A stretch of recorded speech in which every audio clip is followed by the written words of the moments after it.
Okay, you're good to start.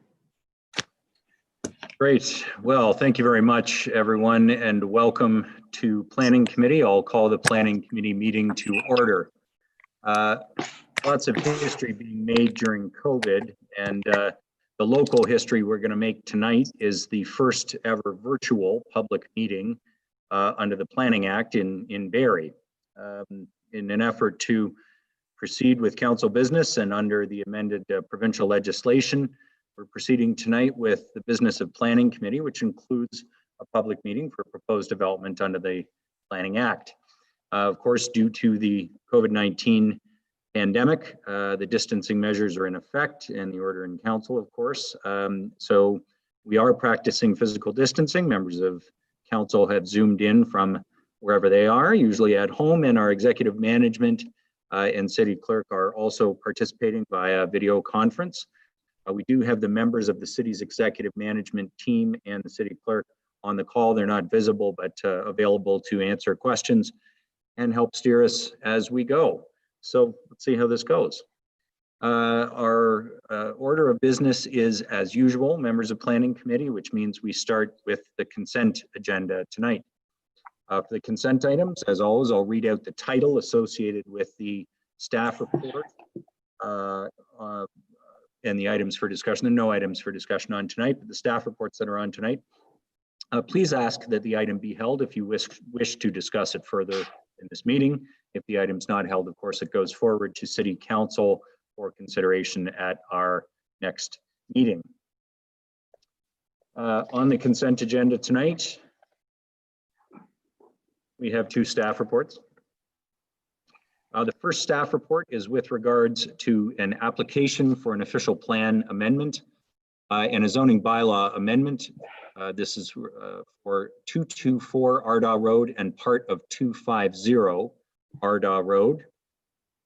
Does anyone wish to hold that item? Facing none, Councillor Harris, go ahead. Natalie Harris. Thank you, Mayor Lehman. I just want to declare a potential pecuniary interest with this, so I will move away when we vote on it. I live very close to this lot. Okay, thanks very much, Councillor Harris. Madam Clerk, has Councillor Harris's potential interest been recorded? Yes, Mayor Lehman, it has. Thank you very much, Ms. Cook. With no holds on that item, it is approved on consent, noting Councillor Harris's conflict. The other item that's on the consent agenda is a staff report regarding another application on Ardagh Road. This is for 180 and 198 Ardagh Road. Anybody wish to hold this item? Okay, seeing none. That is approved on consent tonight as well, and we'll go forward to City Council at our next meeting. Okay, that brings us to our virtual public meeting. The way this is going to work, we ask people to register prior to the meeting, if at all possible. We did have several people register who wish to speak.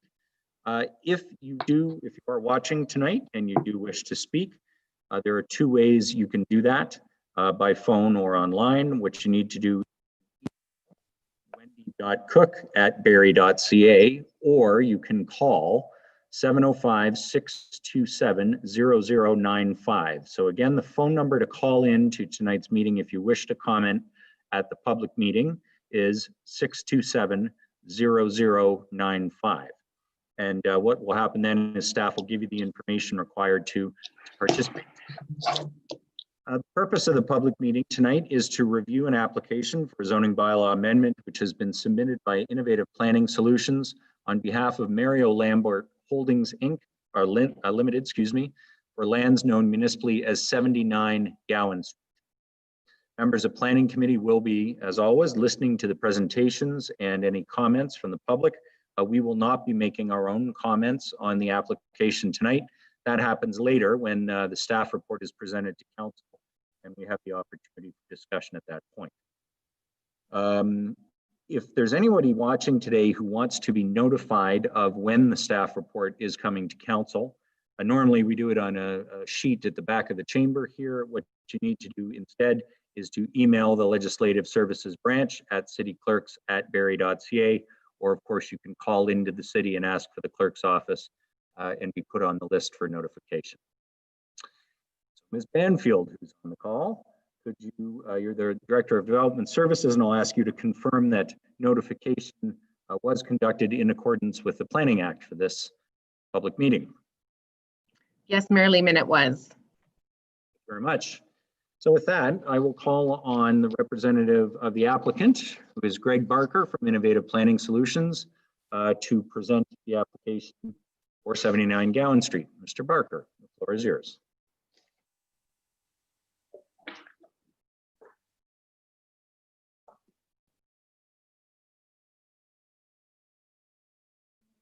Oh, you're still on mute, Mr. Barker. There we go. Yeah, as you mentioned, we're making history and not a good start so far, but I apologize. It only happened 8,000 times in the last month. And maybe 8,000 more this evening, but good evening, everyone, committee, staff, and everyone watching online. My name is Greg Barker. I'm a planner with Innovative Planning Solutions and representing the applicant for a proposed zoning bylaw amendment at 79 Gowan Street.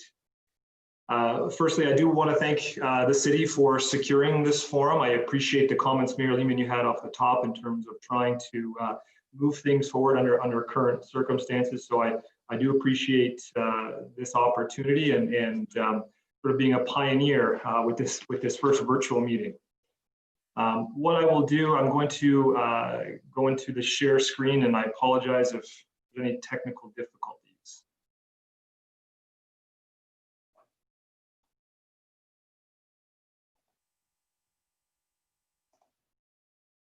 Okay, so I hope everyone can see that.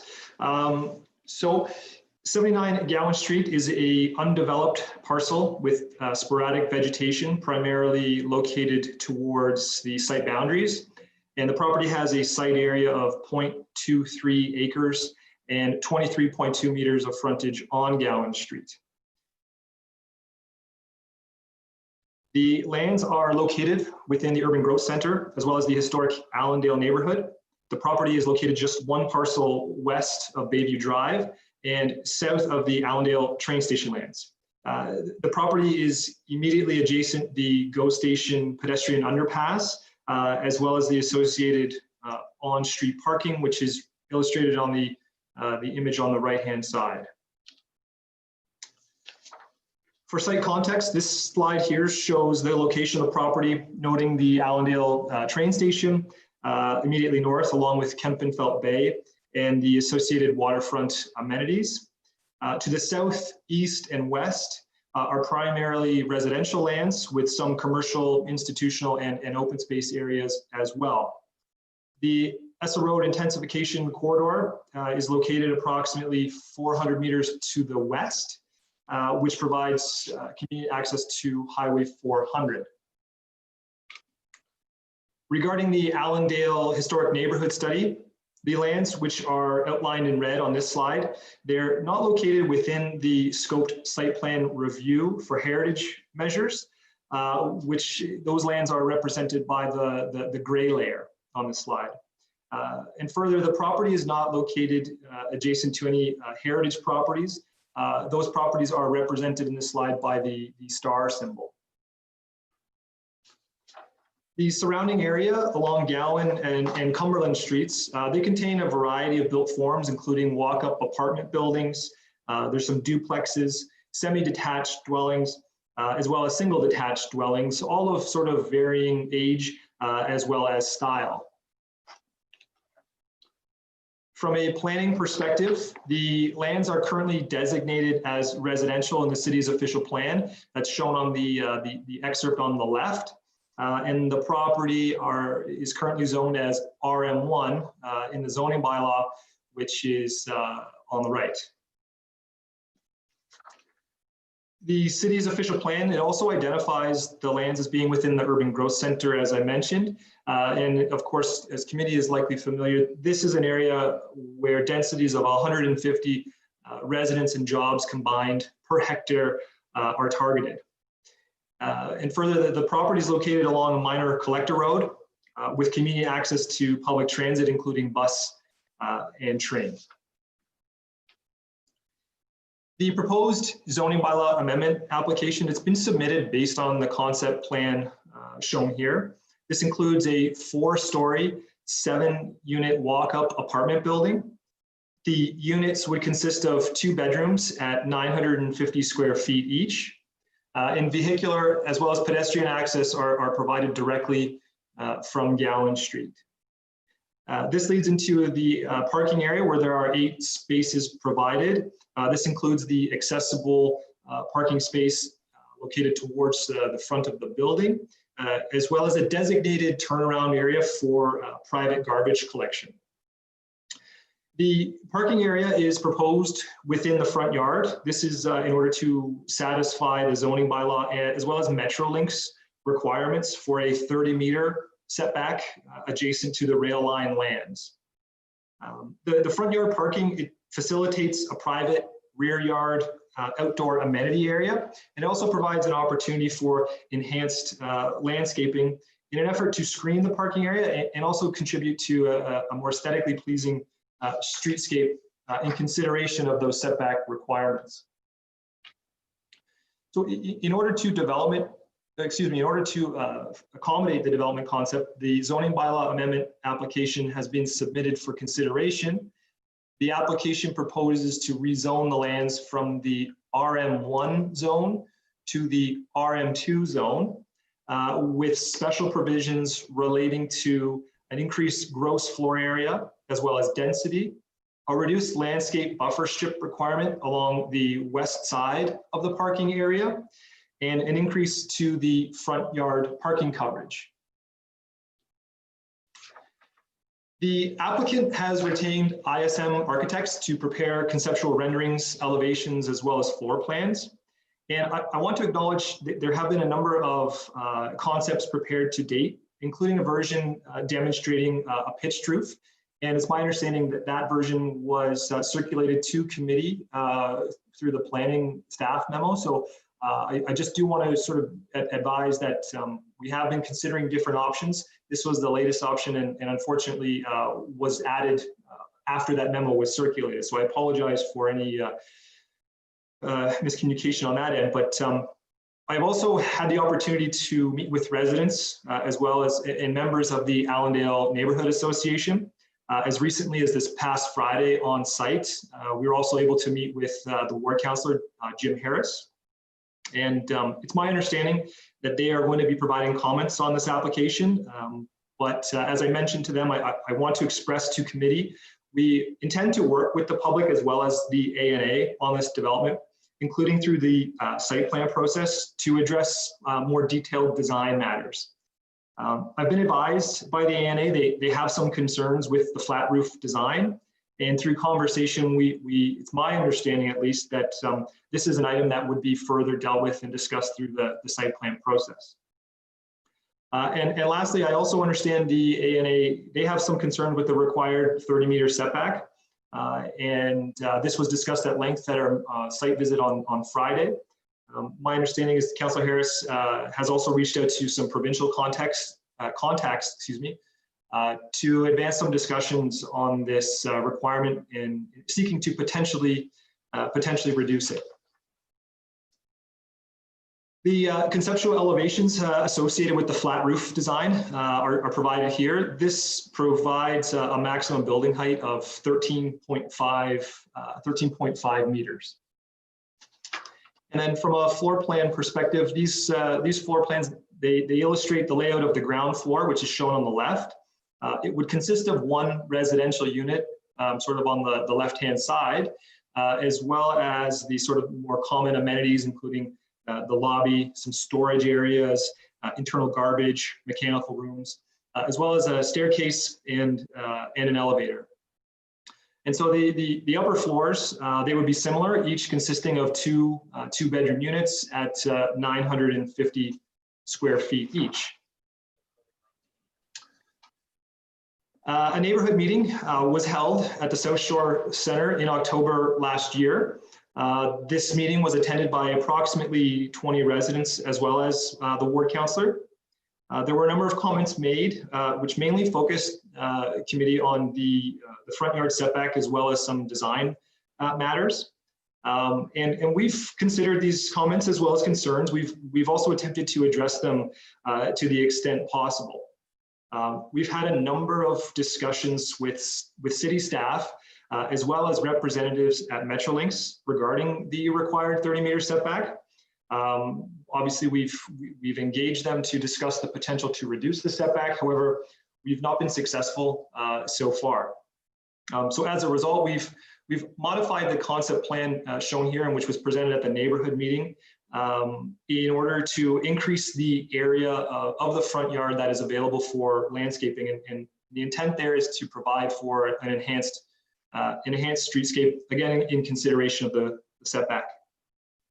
And in terms of supporting studies, we've submitted a planning justification report, a functional servicing and stormwater management report, tree inventory and preservation plans, and we've recently submitted a stage 1 and stage 2 archaeological assessment. This was recently completed, submitted to city staff, and what I can tell you is that based on that report, which has been also submitted to the ministry, no archaeological resources have been identified. So to summarize, the proposed zoning bylaw amendment application, it would facilitate the development of 7 new residential units on otherwise vacant lands in a compact, functional, and efficient manner within the city's urban growth center. The development will contribute to the city's housing stock in an area that benefits from convenient access to 2 modes of public transit, as well as many nearby amenities. The ultimate building design and streetscape matters will be addressed through the site plan process. And as I mentioned, the applicant fully intends to work with interested parties, including the Allendale Neighborhood Association, to produce a development that is compatible with the character of the neighborhood and satisfies the requirements of Metrolinx. It's my opinion that this application conforms to and is consistent with the applicable provincial and municipal planning policies, including the intensification objectives within the city's urban growth center. So with that, thank you, Your Worship. That concludes my presentation, and I'll pass it back to you, and we'll be happy to respond to any questions. Thank you. Thank you. Thank you very much, Mr. Barker. I will now call on Ms. Banfield to provide an update on the status of the application. Ms. Banfield. Thank you, Mayor Lehman and members of Planning Committee. So further to Mr. Barker's presentation, be advised that planning staff are currently completing the technical review process associated with this application. You heard the update from Mr. Barker on the neighborhood meeting held back in October, where the main comments did seem to circulate around the building being sited closer to Gowan Street, residents being interested in what the building is going to look like, in particular, as it relates to high quality design and respecting the historic character of the area. And there were some comments about increase in traffic on city streets and pedestrian safety in the area. All of these matters will be responded to in the final recommendation report. So right now, the application is under the technical review with internal staff as well as our external agencies, such as our Conservation Authority and Metrolinx. The primary planning and land use matters that continue to be considered by staff at this time include the compatibility with the surrounding land use and that reference to urban design and the historic character. That 30-meter setback from Metrolinx is something that we're still reviewing with our technical team and Metrolinx. The enhanced landscape strip along Gowan Street, as well as the site operation, how the traffic, parking, pedestrian access works, and just ensuring that the landscape plan along all the yards are sufficient, not only for landscaping, but also for snow storage and all those other great things. The expected return to council is in the fall of 2020. All of the comments that we heard at the neighborhood meeting, all of the comments that we hear tonight from the public and council will be included in that final recommendation report. And everything that Mr. Barker talked about in terms of what was submitted, the submission material, is on our city's website on the proposed development page under Ward 8. And you can contact the file manager. His contact information is there as well. So that's it for me. Thanks very much for your attention, and happy to answer questions or anything else. Okay, thanks very much, Ms. Banfield. Again, for those watching, if you have not registered to speak and you do wish to speak, as we're now going to move into the public comment section of the meeting, the phone number is 705-627-0095, or email to wendy.cook@barrie.ca. We do have 4 members of the public who registered in advance to speak tonight, so we'll move through them in the order that those requests were received. I will ask that once a member of the public joins this Zoom to begin speaking on the matter or on the call, please begin by stating your first and last name and your address for the record, and then of course you can proceed with comments. Our first speaker tonight on this application, a member of the public, is Kathy Kolbach. Ms. Kolbach. Thank you, Mayor Lehman. Can everyone hear me okay? We can all hear you. We can't see you. If that's okay with you, that you can proceed either way. Actually, that works quite well. I have lockdown here and it's terrible. Oh, don't we all? Actually, Councillor Natalie Harris and I have the same haircut right now, but hers is on purpose, I think. Ms. Kolbach, go ahead with your comments. So this is a first. I'm a newbie to Zoom as well, so this has been quite interesting to watch and be a part of. But I just wanted to comment. I do have some questions really for Greg Barker more than anything, some of which he's already heard, but of course our neighbors in the neighborhood would also like to hear answers, those that are listening tonight. We are excited to see something going into this vacant lot for sure. It's about time that something is done, and you know what we've seen so far, we're pretty happy with, except maybe in terms of the footprint and also the design. But as has been mentioned, we understand that some of those issues are going to be talked about at the site plan level. Let's see. So the scale of the project, in terms of the footprint of the building itself and the 30-meter setback from Metrolinx, I think are what seems to be creating the most amount of discussion amongst us. So we're not concerned about the height of the building or necessarily the number of units. And one of the questions we had for Greg on Friday was, in order to reduce the size of the actual footprint, would we be able to reduce the size of the actual units within? So that when you actually look at a site plan, it almost looks like the parking is much larger than the building itself. And because of the setback, there's an issue with putting parking in the back, which to my knowledge, we don't have apartments, whether they're walk up or larger, that have parking in the front of the building as opposed to the back. So the whole streetscape along Gowan currently is, you know, single family homes, walk up apartments, as has been mentioned. But with this change, what we're doing is we're essentially putting a building so far back that it ends up halfway through the lot line. So the people that are on either side who sit out on their back deck are going to be looking at the front of the building, if that helps. So I'm wondering about whether, you know, we can look at reducing the size, if that somehow helps, because I guess what's permitted is 60% of the gross floor area, and what they're asking for is 105%. So that's quite a differential, I think. So maybe something will help there. Parking, we're providing accessible parking, and I'm wondering, are we building an accessible parking unit, an actual accessible unit in amongst this? And I'm Greg, can you answer that? Mr. Barker, yeah, go ahead. Thank you, Mayor Lehman. To Kathy, at this point, we haven't finalized specific plans for what, you know, we've developed the conceptual plans. the floor plans and the units will satisfy building code as well as AODA through the site plan process. But at this point, we haven't discussed, specifically providing a dedicated accessible unit. They will all be accessible under current requirements. That's the intent at this point. So then is the accessibility parking space a requirement from the city, or is it just something that you're looking at as a nice to have? Because if you're not putting in an accessible unit, then could you reduce the number of parking spaces?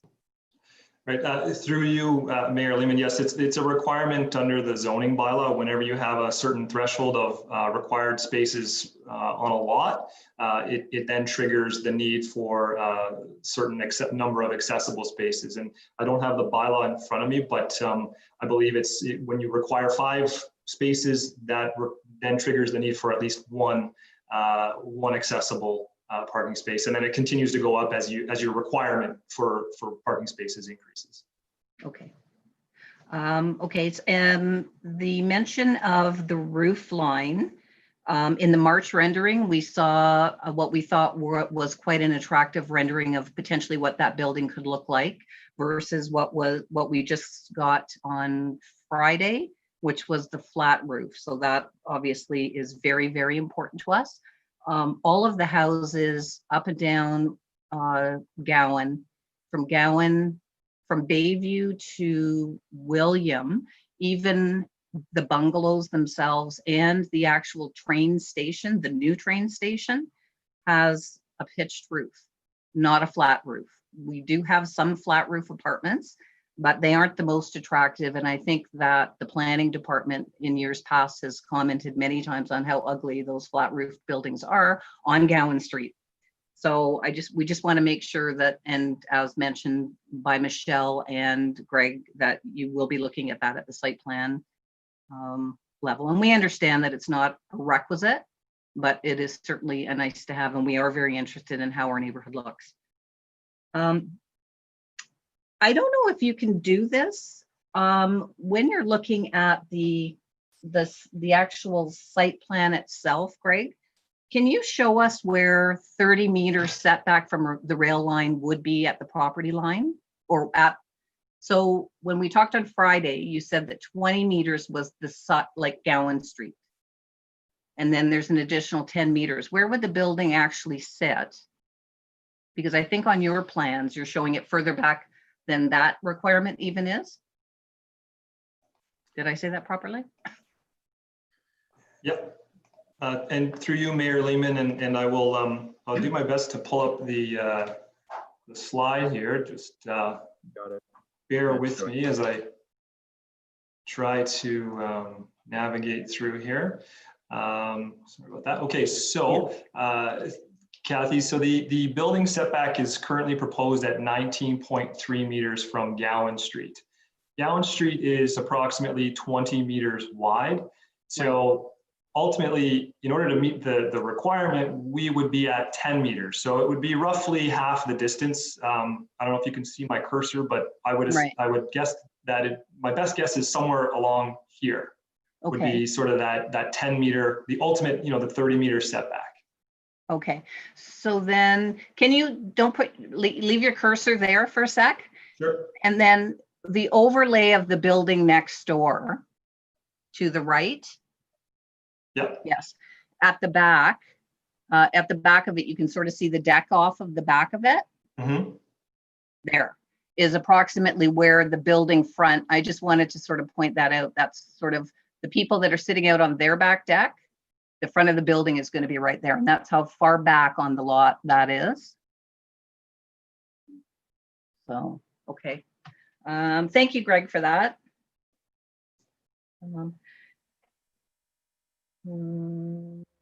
The amenity area looks like that you're requesting almost twice as much amenity space as required. And maybe you could speak to how that could impact, putting parking in the back and putting the amenity space in the front.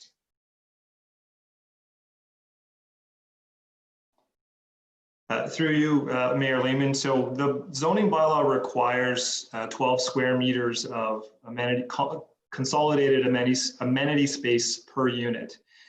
So as you mentioned, yes, we are required under the bylaw to provide 84 square meters. And what we are proposing based on this layout, which accommodates the required setback as well as the building, results in basically an excess of what is required.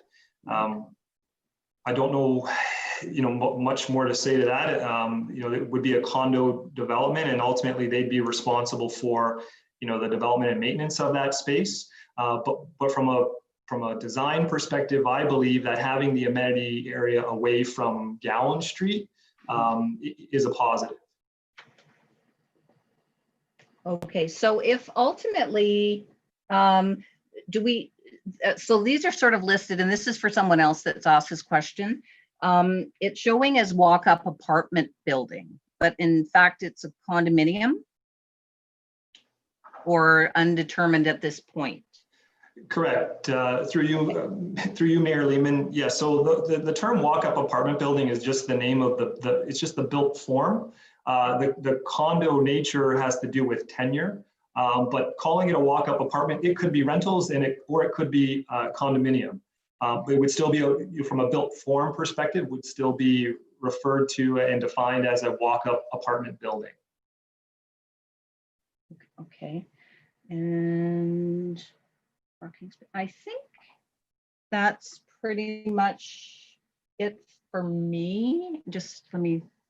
And if the parking, during your pre-consultation, when I was looking through the staff or the justification and planning document, it talked about during the pre-consultation that you had shown a picture of the parking in the back and the building set forward, which is really what the planning department, I think, was hoping for, if we didn't have the 30-meter setback to deal with.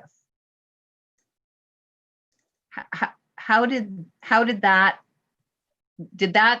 were you still able to provide amenity space? Through you, Mayor Lehman, yes. So through our pre-consultation, we had submitted a concept which proposed the building up towards the street. I believe it was a 2-meter setback proposed. We were fully aware of the zoning bylaw requirement for a 30-meter setback.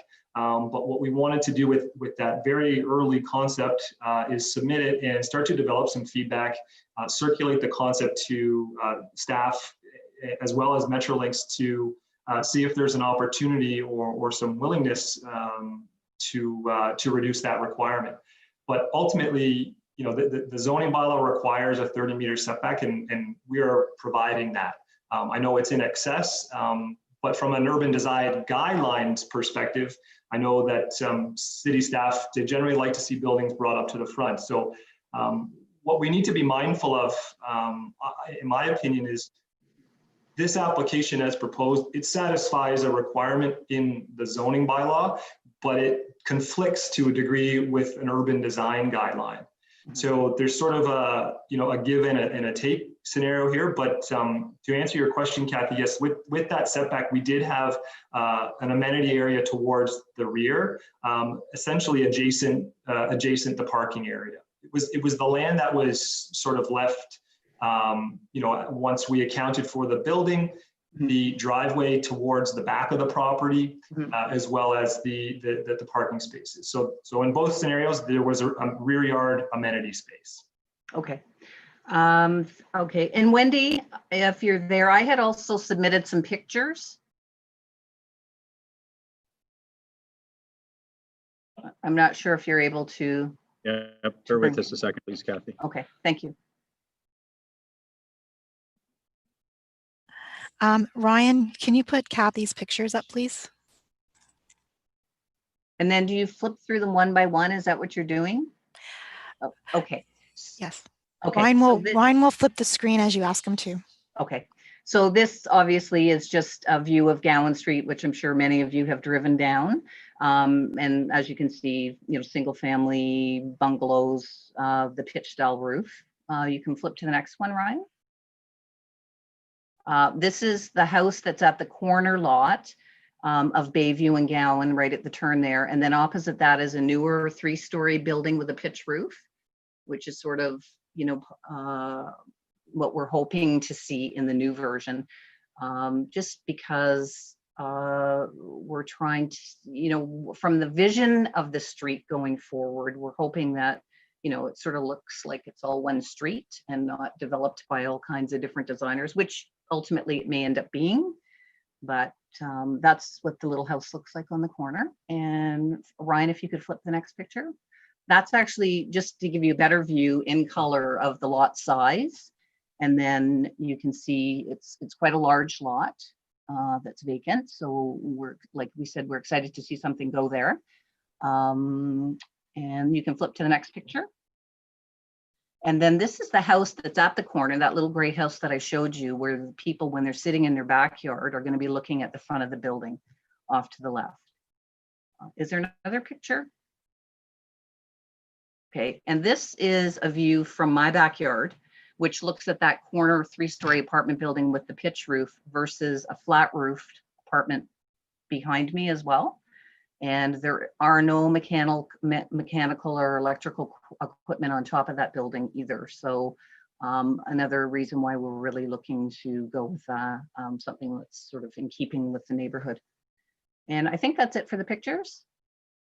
Was there one? That was it. Okay. And then the bigger picture, obviously, is the 30-meter setback with Metrolinx. We're hoping that something can be done to compromise that, because we also understand that they are willing to compromise if there are 3 buildings or more. They can make a change to and maybe make a difference in that 30-meter setback, which will make all the difference in what gets designed and what gets worked on there. So those are all my comments. Thank you. Okay, thank you very much, Ms. Colbatch. Sorry, Councilor Morales, did you have a question of clarification of the deputant? Sorry, my apologies. I'll let the ward councillor go first, and then after the ward councillor, I just had one quick question of clarification from the deputy. Okay, so just any questions about the deputation that we just heard from Ms. Colbatch? Councillor Jim Harris, did you have any questions? Thanks, Councilor Lehman. I met with Ms. Colbatch on Friday, so I don't have any questions based on what she presented. I was fairly confident that's what we would hear. So I'll let Councilor Morales have the floor. Thank you. Okay, question of clarification, Councilor Morales.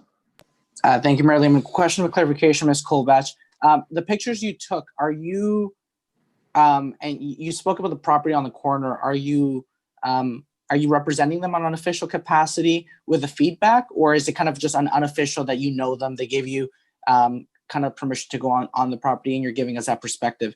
I value the perspective regardless of whether it's official or unofficial representation. Again, I've valued your feedback over the years. I'm just kind of curious if they're kind of, you're speaking on behalf of them, or you kind of just gained that vantage point and are giving us that perspective. Go ahead, Ms. Colbatch. Okay, sorry. Yes, I have talked to all the surrounding neighbors, and the photo that was taken was actually taken from the sidewalk. I have spoken to John and his brother, and they have an elderly mother who lives with them in that little corner building. So yes, I have spoken to them. And the neighbors directly behind that will be impacted as well as members of the neighborhood association and other members on Cumberland Street who will be impacted. Okay, perfect. Thank you. Thanks very much, Ms. Colbatch. Any other questions of the deputant, members of Planning Committee? Okay, Ms. Colbatch, thank you very much for being our very first ever virtual deputant at a Planning Act public meeting. And we appreciate the visual aids as well, of course, to that. Our next speaker is Barbara Mackey. Ms. Mackey, I see you're online, and I'll just ask you to unmute yourself. Yep. And I did. All right, welcome to Planning Committee. Thank you very much. We appreciate the opportunity to speak, and it's certainly nice to see everyone because it's been a while. Further to Kathy's comments tonight, and Councillor Harris and certainly Greg Barker are aware of all of these issues or concerns that we have. We did meet on Friday, and since Friday we have submitted a letter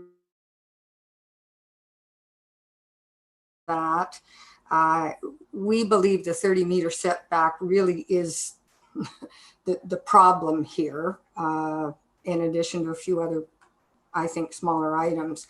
So we know that we've tried to deal with Metrolinx before in the past and not very successfully. We know our planning department has tried to deal with them as well. And Kathy and I have also had conference call with our planning department. So it's not easy. So we felt that what we needed to do, because this development is setting a precedent for the rest of the development on Gowan Street. So we think it's really important that we get this right to begin with. And we do understand that our zoning bylaws support the Metrolinx 30-meter setback requirements. So I just wanted to share with you the letter that we sent, let you know that we have also not only sent the letter, we've also heard back from our MPP's office, and they are willing to do a site meeting with us as early as this coming weekend. So I'll just share with you the letter with you, if that's okay. Dear Ms. Kanjan, the Allendale Neighborhood Association would like to request your assistance in a matter related to city planning in Barrie and Metrolinx.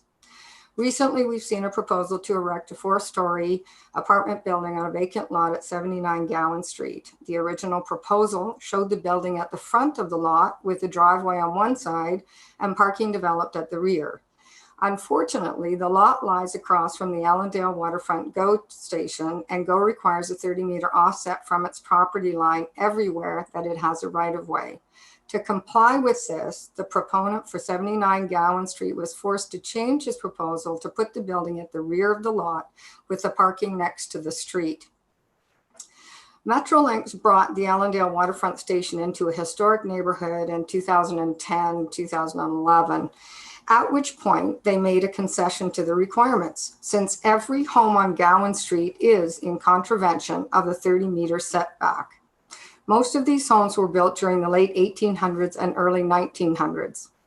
Our concern is for good urban planning with aesthetics that leave a historic neighborhood intact, pedestrian friendly, and safe.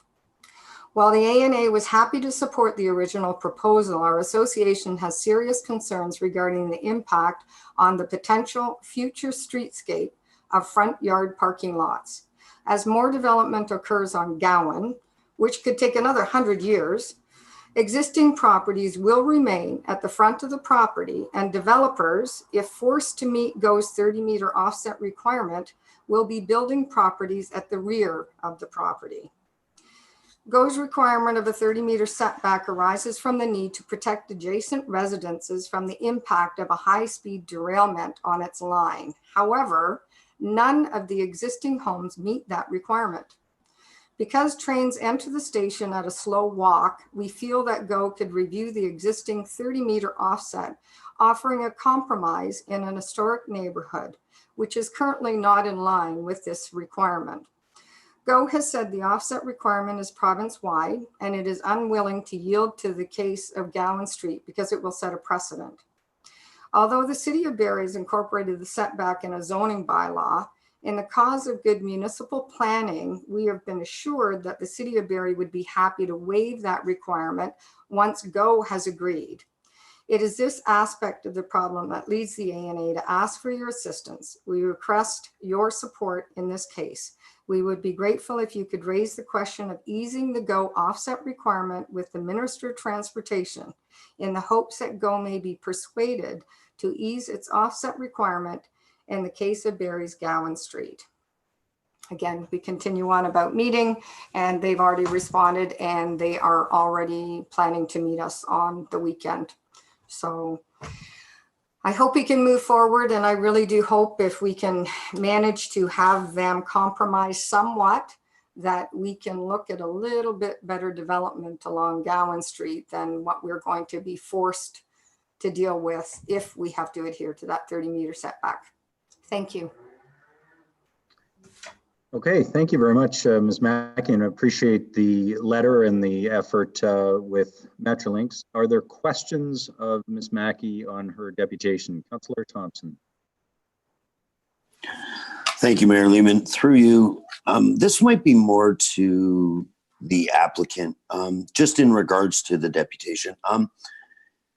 Is it the preference of the builder if the offset was reduced from the 30 to build closer to the street? Like the two deputations we've already had make it sound like it's the developer's will to or wish to build it at the 30-meter offset. I would imagine if Metrolinx allows a shorter offset of the 30 meters, they would build it closer to the road. So it's out of our hands. It's more on the province to reduce that restriction.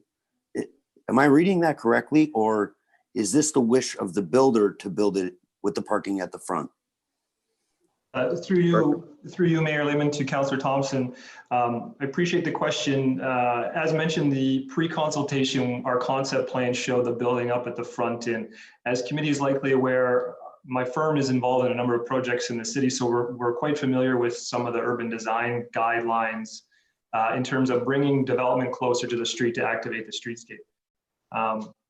We intended to submit that pre-consultation to facilitate some feedback, understanding that the required 30 meters is part of the city's zoning bylaw. And we have a zoning application which could propose to reduce it. But based on the feedback we've received from Metrolinx, it seems as though there's no sort of flexibility in terms of relieving that setback. So it really hasn't gone much further than that from our perspective. We've worked with city planning staff on the concept that has been presented this evening, understanding Metrolinx's position.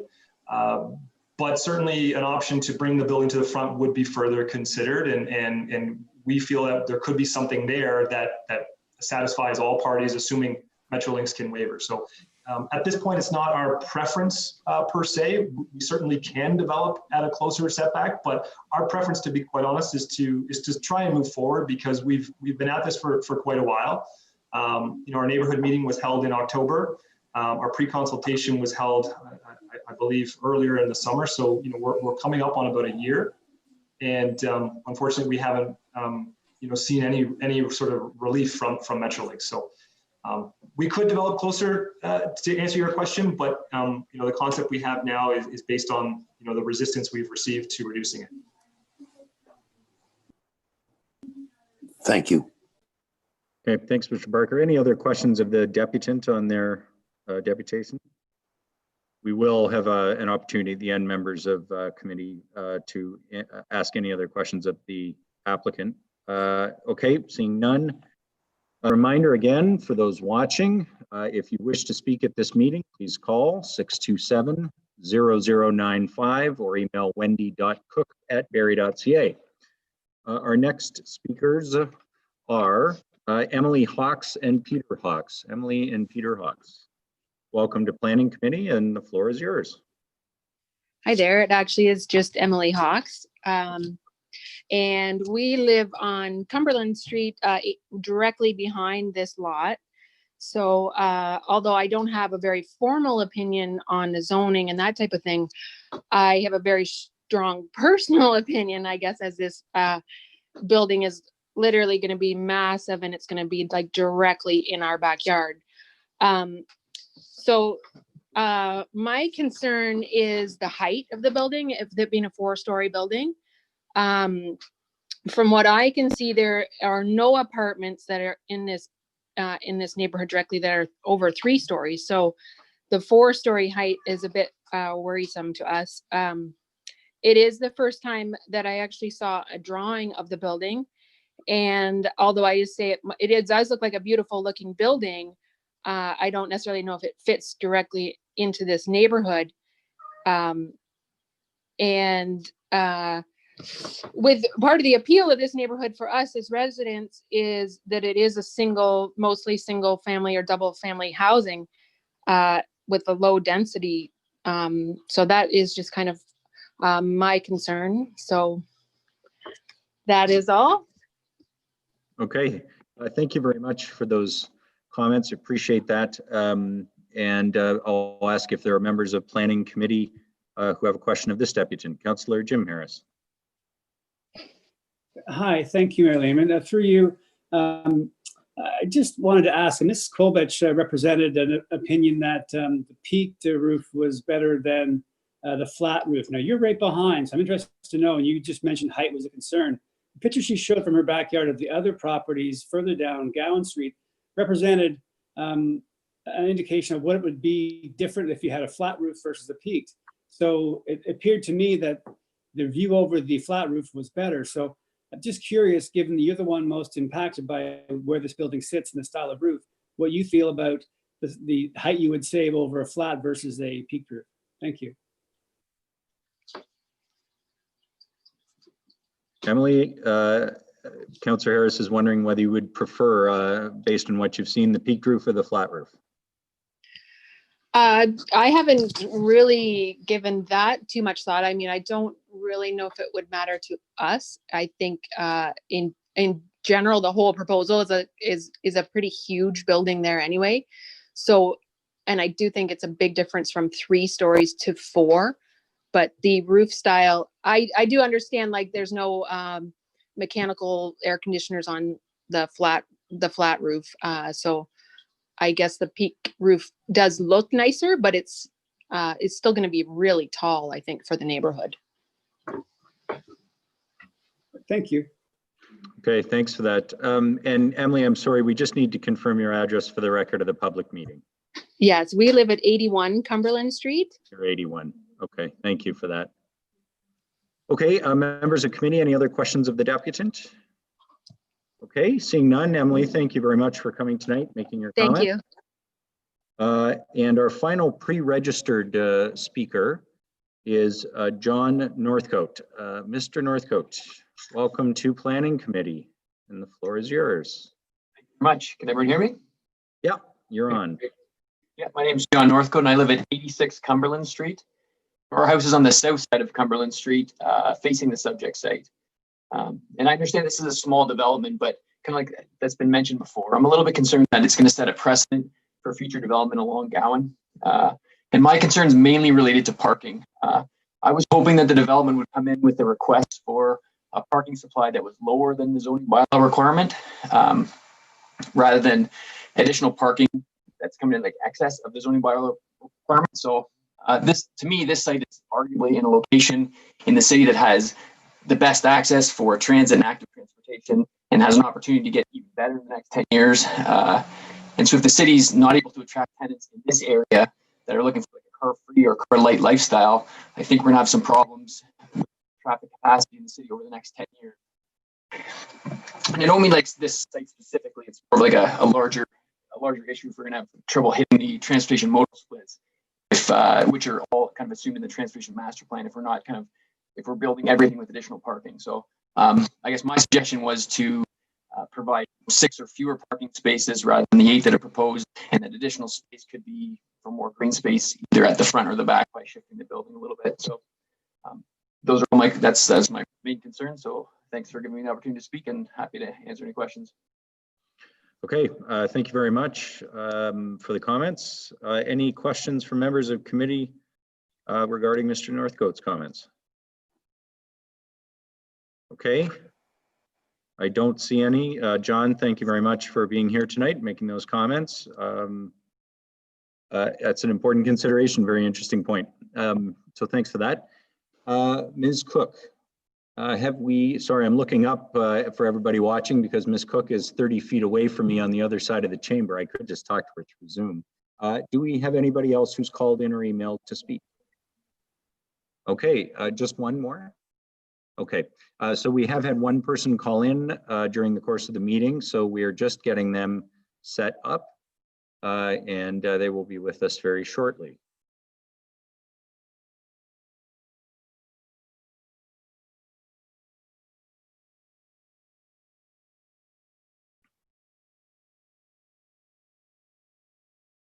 And I'll just, while we've got a moment here, I will ask members of Planning Committee I'm sure Councillor Harris, Jim Harris, I would go to you first as the ward councillor to see if you had any questions of staff or the applicant after we finish with the remaining public deputant. But is there anyone else, members of planning committee, who would want to ask a question of clarification?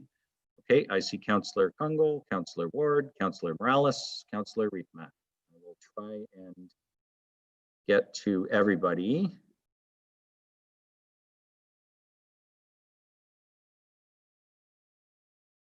Okay, thanks for that.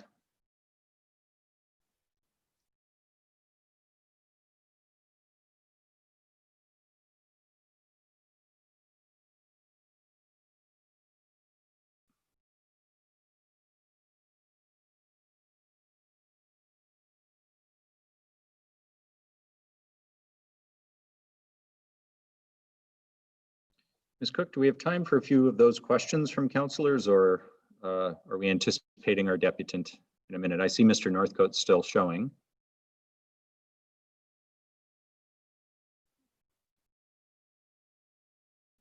Okay, so because we probably need a minute or two to get the newest deputant online, I will ask Councillor Jim Harris if you wanted to ask the first few of your questions, if you have some for the applicant or of staff. Great. Thank you, Mayor Lehman. Sure.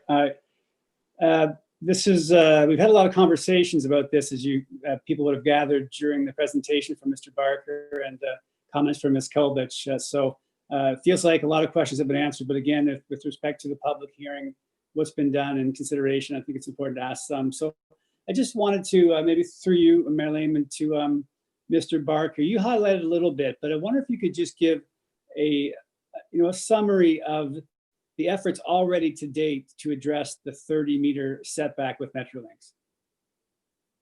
Mr. Barker.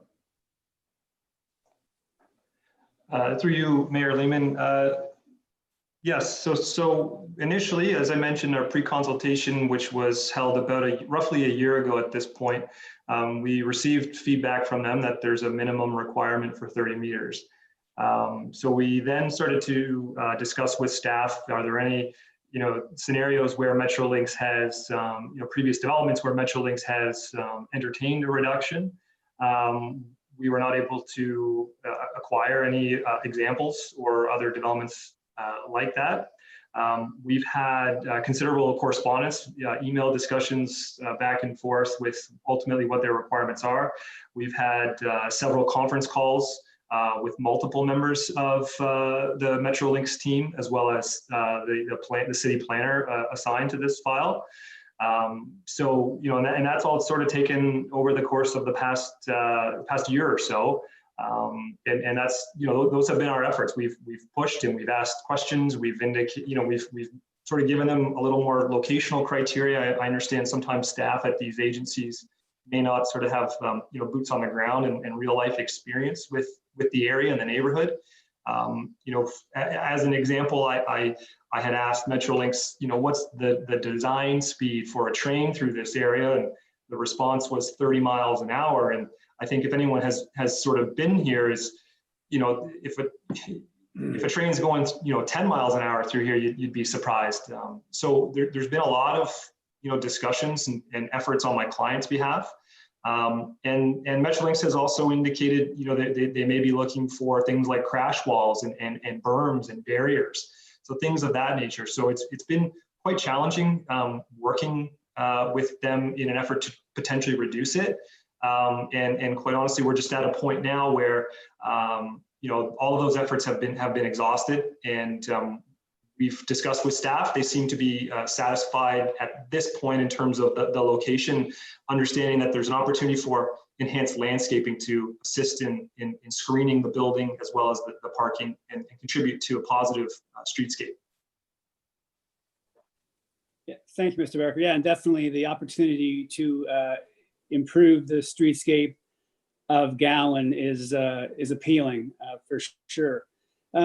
Maybe a question for you, Mayor Lehman, to Ms. Banfield, to staff. Can you describe similarly what has already taken place with city staff as it relates to advocating to Metrolinx? And I'm assuming, because I had the same question and I've asked are you aware of any precedents that have been set across the province that have got an amendment to this 30 meters requirement? Sorry, thank you. Okay, Ms. Banfield. Certainly, through you, Mayor Lehman, to Councillor Jim Harris. Yes, our experience has been very similar to what Mr. Barker described. Staff have gone back and tried to work with Metrolinx on this and have not been successful. The same with asking for other examples of the reduced setback. All of their technical documents reference this setback or any setback as it relates to residential development as mandatory. Thank you. And no precedents across the province that you're aware of? Sorry, I was reading for a second there. Through you, Mayor Lehman, to Councillor Jim Harris. Not that I'm aware of, but the province is big, but not that I'm aware of. Great, thank you.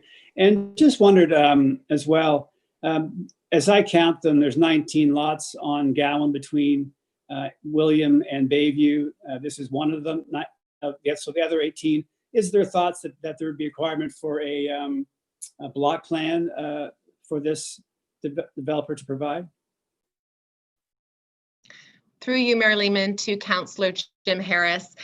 Yes, the request of a block plan or to discuss developing a block plan is something that staff will pursue with the applicant. Thank you. I know it's a public meeting, so I don't ask too many questions because it is for the public, but with the public being harder for them to access, I want to be sure. A phrase that gets, I guess it's a term that gets used, a lot of it was used again tonight, is activate the streetscape, which for those who aren't in the planning business is probably just some fancy words. Can you help us understand what activate the streetscape means and how moving the building creates this activation of streetscape? Through you, Mayor Lehman, to Councillor Jim Harris, some discussion about activating the streetscape is really just thinking about people coming and going from a particular site and the activity that the development can spur versus a vacant site, as an example, or versus one single detached home set far back from the street. So windows, people being able to look out windows. You see sometimes the buildings where the front doors will face the main street. The landscaping, decorative fencing. There's all sorts of things that can tie into, as I said, making it inviting and encouraging people to want to be there. Thinking of streets as a place, not just as a way to get from A to B. I hope that helps. That does help. I'm thinking that so part of the activation methods could be, which had been discussed, would to create a nicer green space buffer between the road and the parking spaces for this proposed development, such that it would be interesting and active and people could enjoy as they walk by. So that helps that. So thank you very much. I think for me, that will be the end of my question. So thank you. Thanks very much, Councillor Harris. I think we're still working on getting the next applicant here. So I will go on to the speakers list that I took earlier. The first name I had was Councillor Congle. Thank you. Through your worship to Mr. Barker. Question with respects to the change in the design of the roof. So as you indicated, moving from a peaked to a flat, a couple of pieces, I was hoping a question of clarification.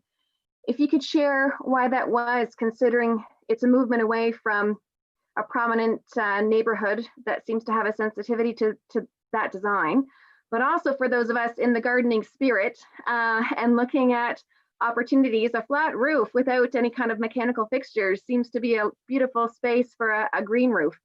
But I was hoping you might enlighten us as to if there was a particular rationale for the change in the roofscape. Thank you. Through you, Mayor Lehman.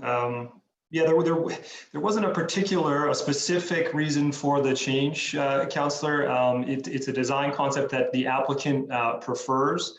Certainly there are examples of some flat roofs. I know based on the comments we've heard tonight and following my submission of those flat roof designs that they're not very well received, some of the existing ones. So, I apologize for that sort of the timing of when they were submitted. But it's really just a design preference from my client, more I guess modern look, I suppose, versus the pitched roof. But I just do want to clarify that we have heard the comments. We understand that we will be subject to a site plan process should this application get approved, and we're not asking committee and council to approve the roof line, whether it's flat or pitched or peaked. So there is opportunity to refine that further. We did have to provide we felt obligated to provide some renderings, and the flat roof is what we landed on, and so that's the reason for that. Thank you.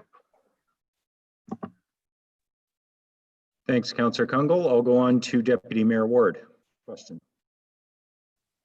Thank you, Mayor Lehman. Mine's a very brief question of clarification. The 30-meter setback is 30 meters from what? The center of the rail, the edge of the rail, the edge of the property? What's the 30 meters from? Through you, Mayor Lehman, the 30-meter setback, Councillor Ward, is measured from the Metrolinx property line.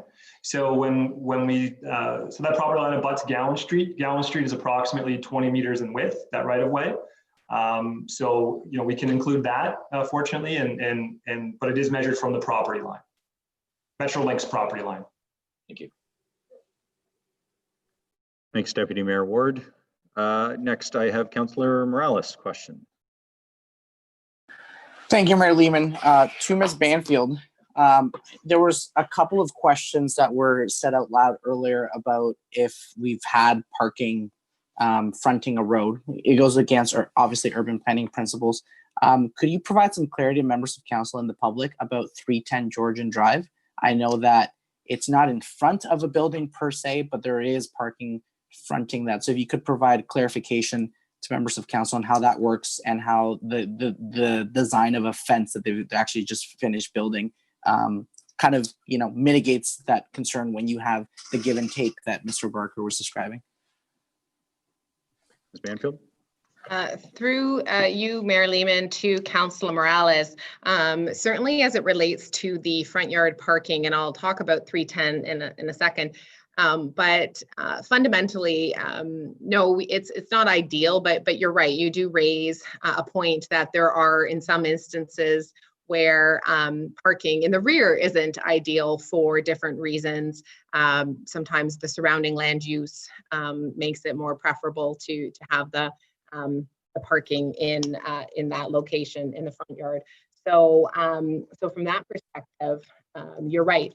Landscaping, decorative fencing, there are different, even quite frankly, the landscape surface doesn't necessarily have to be asphalt. We want it to be hard surface, but it could be paving or interlocking paving. So so there's, as I said, there's different ways that we can look at that. And sorry, I'm actually trying to get a bit of detail. I don't have off the top of my head the Georgian Drive details right this minute. But I can absolutely circle back with council on that. But as I said, fundamentally, the principles are there that sometimes there are no other options than putting parking in the front yard, but there are ways that we can work with an applicant to still have that activation, to still make it not look like a parking lot. And we certainly have had Mr. Barker's commitment to do that in this instance as well. Okay, perfect. Thank you. And sorry, I kind of stood out at me 310 while we were talking. If I would have known before, I would have let you know. 310, just and so you can confirm, it's bushes, it's lower fences that are brick, possibly metallic fences that are painted nice black. Those are the kind of design mitigation things that I think I saw in Mr. Barker's presentation, and those are the ones that exist in Georgian Drive. So those are the kind of things that you're talking about that can provide that buffer. Am I correct, Miss Banfield? Through you, Mayor Lehman, to Councillor Morales, you are correct. Okay, perfect. Thank you. Okay, I have Councillor Riepma next. Yes, thank you, Mr. Mayor, and through you to Ms. Banfield. This whole block from William to Bayview is zoned RM1. And this application is to rezone this one particular parcel to RM2 with some modifications that increase the building size by 45% or so and the density by about 50%. And I guess the question that I have for you is this the plan for the whole stretch of this piece of Gowan Street? Or, yeah, what are the thoughts in terms of what the rest of Gowan Street is going to look like in the future? Because I heard from a couple of the presenters that they were concerned about setting a precedent, and they were concerned about how this fit into the neighborhood. So if you could give me some comments on that, that'd be helpful. Ms. Banfield. Through you, Mayor Lehman, to Councillor Rietma, I mean, this is such a unique area in the city that, you know, certainly has some historic buildings, has the rail there, Allendale Station, obviously very close to the waterfront, some historic buildings, I think that I mentioned in the character. And so it's very unique. So certainly in terms of the zoning, that's just kind of one element of it. You know, around the transit station, you know, there is the idea that there's going to be some intensification that is going to be sensitive to not only the density and the intensification that one would expect around a transit station, but as well recommending that we still integrate it into the community. So, so I don't know, you know, I don't have my crystal ball. I don't know what this whole area is going to develop. I know it's going to be a combination of what's there, of what is possible, of, you know, always respecting the character. And as I said, the lakefront and the Allendale Station there. So I guess it was kind of at the end of last year where council saw some city initiated amendments kind of in Cumberland area to try to get some intensification on a smaller scale, a sensitive scale. So there's, you know, some of that element that you've seen from a staff level. But you know, every property is developed on its own unique merits. While we talk about kind of setting precedent, it's not in particular in areas like this that you know, every building has its own unique character and has to be looked at through each application. So so that's kind of what I would say if we're talking about the vision for the area. I think it's, as I said, welcoming new and appropriate development while still recognizing the uniqueness of it. Thank you. Okay, thanks, Councillor Rietma. I know there's at least one more member of council who indicated they want to speak, but we now do have our one additional member of the public who's on. That's Melina. Can you hear us, Melina?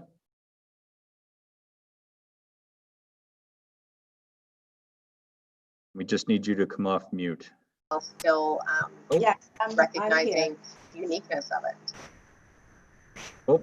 Oh, sorry, we just caught you mid-word there. Melina, can you hear us? I can hear you, however, I hear somebody else speaking too. One additional member of the public who's on, that's Melina. Can you hear us? Yes, I can hear you. Okay, you don't happen to have the meeting on in the background there, do you, Melina? I don't think so. Oh, you know what? You're right. Hang on a minute. I think you're absolutely right. If you could just turn that off, then yeah, I'm just trying to get into that. And... Okay, there we go. Oh.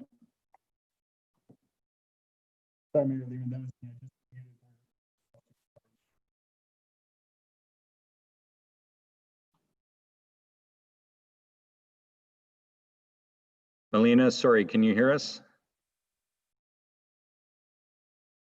You're muted again on your end, ma'am.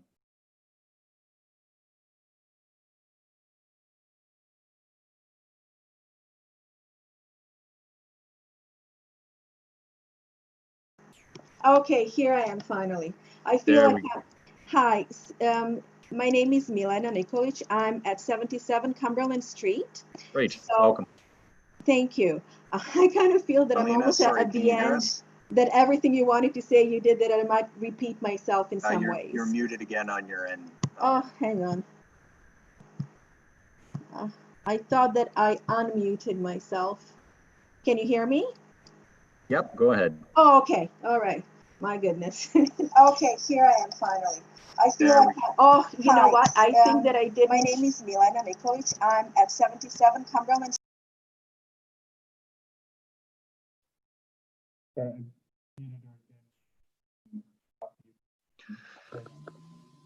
We are making history, ladies and gentlemen. Well, we are, and welcome to 2020.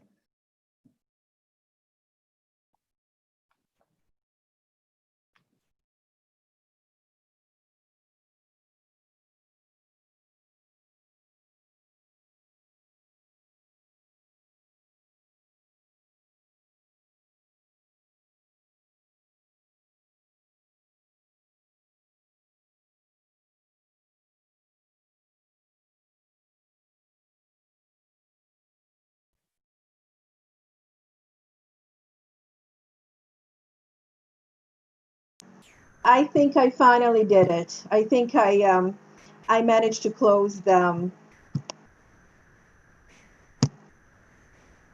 All right, well, we can hear you, Melina. Oh, good. All right. Sorry about that. Like a little bit of technology issues here. Yeah, don't apologize. Welcome. Go So ahead.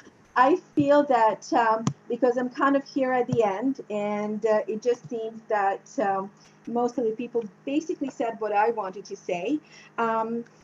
My biggest concern is actually about the footprint of the building, and also the design. What I see presented, I don't believe it really fits within the character of our neighborhood. Another thing is that this is an amazing architectural and design opportunity for us. And I believe that we have, again, great opportunity. We have a chance to set a precedent, but with a nice and aesthetically appealing design. And what I have seen, I think has a lot of room for improvement. Personally, I would prefer a pitched roof. And what I would also prefer to see is, again, something much nicer. And I wouldn't be opposed to having, let's say, a couple of buildings, 2 or 3 buildings, as opposed to one big one. So just to kind of fit in within the neighborhood aesthetics. So those were my main questions and my main comments. And of course, I would also like to see a building. If it's a one building, most of the buildings in the area are actually 3 stories, 3-story buildings. And that is really what I would prefer to see. And again, those are my only comments for now. Great. Thank you very much, Melina, and thanks for bearing with the technology we needed tonight. Do any members of Planning Committee have questions of clarification for the deputant? Councillor Thompson. One question of clarification. There's been a lot of talk of the flat roof. If you look across Gowan, there's 4 buildings with flat roofs. Mm-hmm. Could you or somebody, one of the other deputations, and email me, and is there a property on Gowan that you would like to see reflected in the design of this building? I went to Gowan this weekend, and to be honest, I hope we build something that doesn't look like anything on Gowan. So if there's something that one of the residents or deputations could, send me by email for next week's council that I could review, to help me make my decision. But we're talking about flat roofs and pitch roofs. There's 4 of the buildings already there. So I'm just not clear of what they're actually asking the applicant for. So, yeah, so my understanding is like with the first deputant, Kathy, she presented some photos of a couple of apartment buildings that are just on the corner. And that is what I think would be. So the first one with the pitch roof would be more in the spirit of the neighborhood that I would prefer to see, because again, most of the roofs are pitch roof. And again, that would be more as they say, in the character of the neighborhood. I don't know if that answers your question, or you would still like to see some pictures being sent to you. Well, I'll just jump in here. Oh, sorry, go ahead, Councillor Thompson. No, I was going to say we're not supposed to go back and forth, but thank you for your answer. And yeah, I'm willing to take any emails that you send. Thank you. Thank you. Yeah, I was just it's a nice segue actually to say that for those watching tonight or anybody else who wants to provide further comment, the file planner for this application is Andrew Gamero. His email is andrew.gamero, which is GAMERIO @barrie.ca. But all of the information about the application is, of course, on the city's website. Or if you're listening tonight and want to call, please do call in. You could speak with Mr. Gamero and speak with our staff. And certainly any further input our staff will consider and will be helpful, of course, to members of Planning Committee. So thank you, Melina. If there are no other questions for our deputant, I think that concludes the public deputations. Ms. Cook, yes. So thank you for that. Members of committee, a number of you have already had the opportunity to ask questions. I believe I had Councillor Aylwin still on the list. Are there any other questions, members of Planning Committee who wanted to ask questions of clarification on this one? Okay, Councillor Aylwin, you are the last question. Go ahead. Thank you, Mayor Lehman. This question's for Mr. Barker, the applicant. As you know, the city in our official plan has a target of 10% affordable units in all new developments. And we also have brand new incentives, fairly generous incentives under our community improvement plan to encourage affordable units. So I'm wondering what work has the applicant done to try to meet this city policy? Through you, Mayor Lehman, certainly, yes, the target is for 10% of all new housing units be deemed affordable. In this case, given the scale of the project, 7 units, a dedicated affordable housing unit hasn't been discussed at great lengths. But we do anticipate that this type of built form, this type of unit would generally be more affordable. And there are a number of reasons why this location sort of fits that statement, including the accessibility of public transit to the downtown, commercial, parkland spaces, things like that. So that would sort of feed into making these units more affordable. But in terms of a dedicated space, just given the scale of the project with 7 units, a specific designated space unit hasn't been identified, but certainly something that we can work with staff on as we proceed through this application. Thank you for that answer. And one last quick question, and it's related to Mr. Northcote's comments earlier.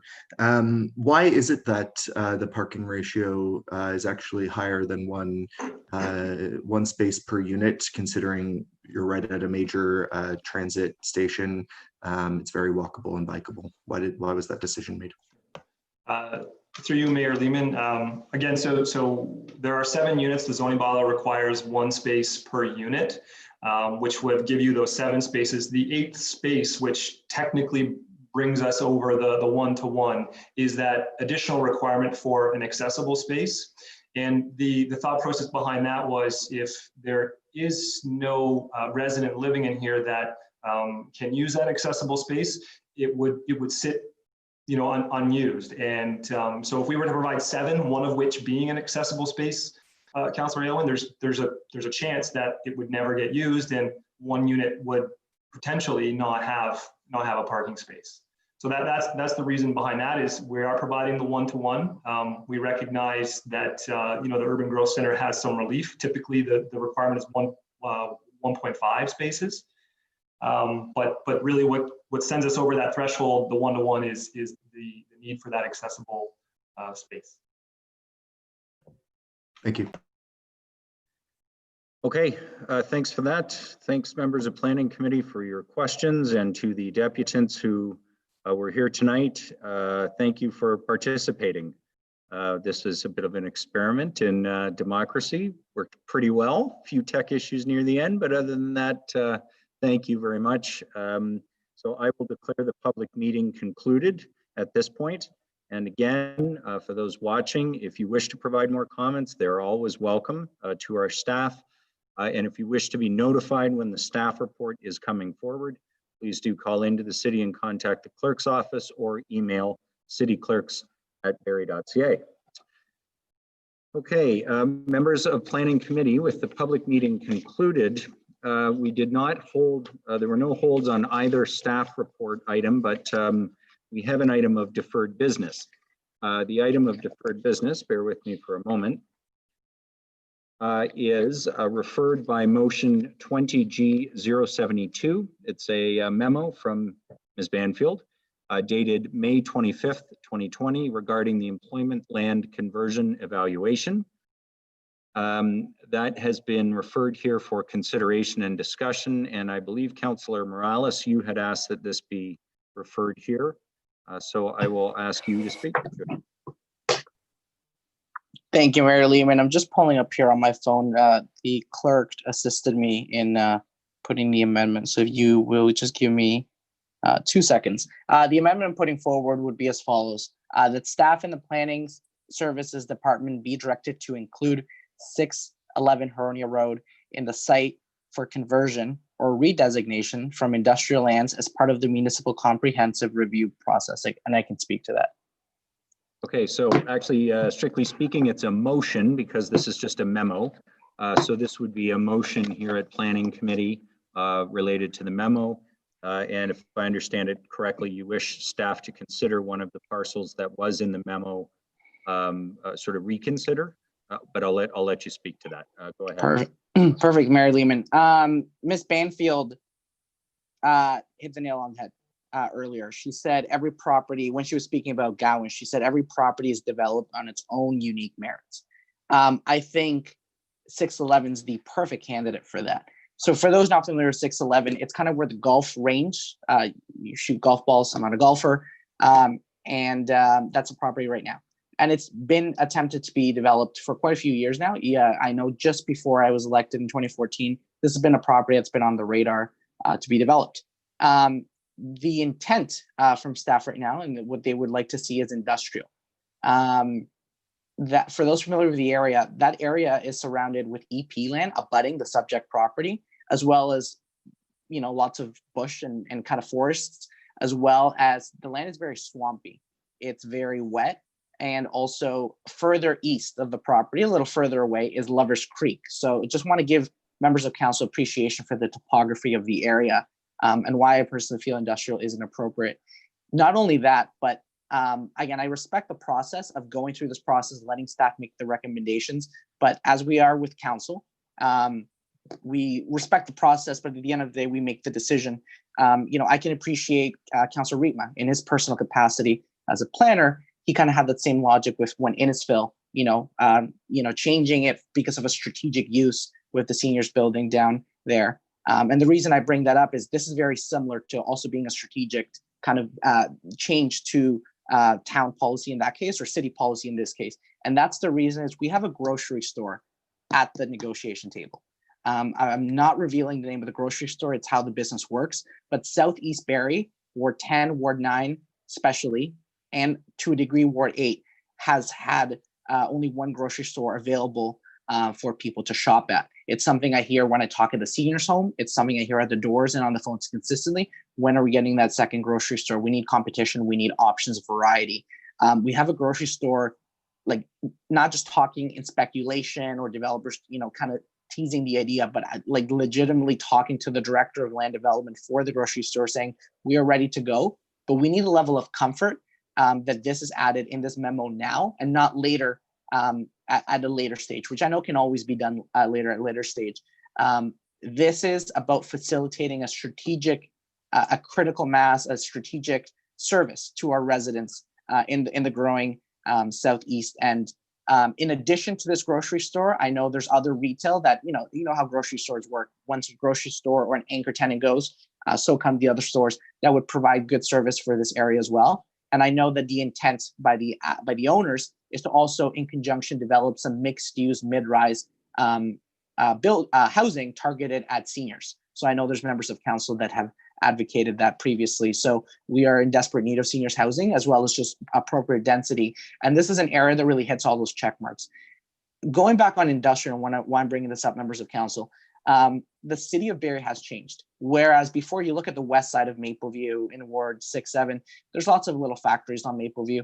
The market has changed. There hasn't been industrial, the capacity that's envisioned at this site developed in over like 10, 15 years on directly on Mapleview.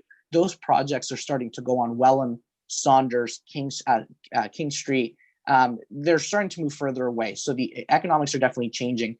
My concern, and it's unusual to maybe hold a memo like this and make a direct amendment. My concern is I've been at that negotiating table. We're at that table where there's an opportunity to bring that a grocery store and really kind of provide those services to the southeast end that we don't have. That are multiple grocery stores are available in Ward 3, Ward 4, Ward 5. I can just count like 5, 6 just on the Bayfield area serving the residents of there. We don't have that luxury down here.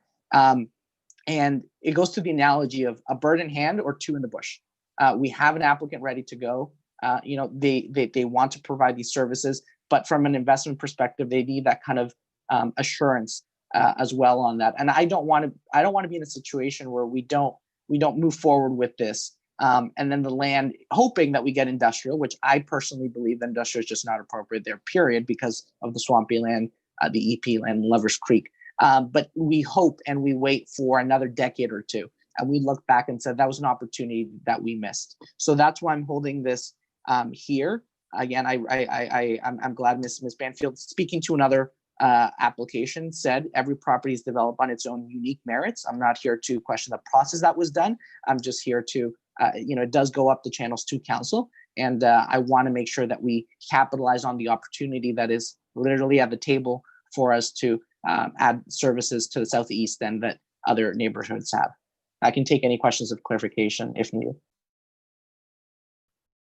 Okay, thanks, Councillor Morales. I do have a bit of a speakers list. Deputy Mayor Ward, you're first on the motion. Thank you, Mayor Lehman, and I will be strongly opposing this proposal.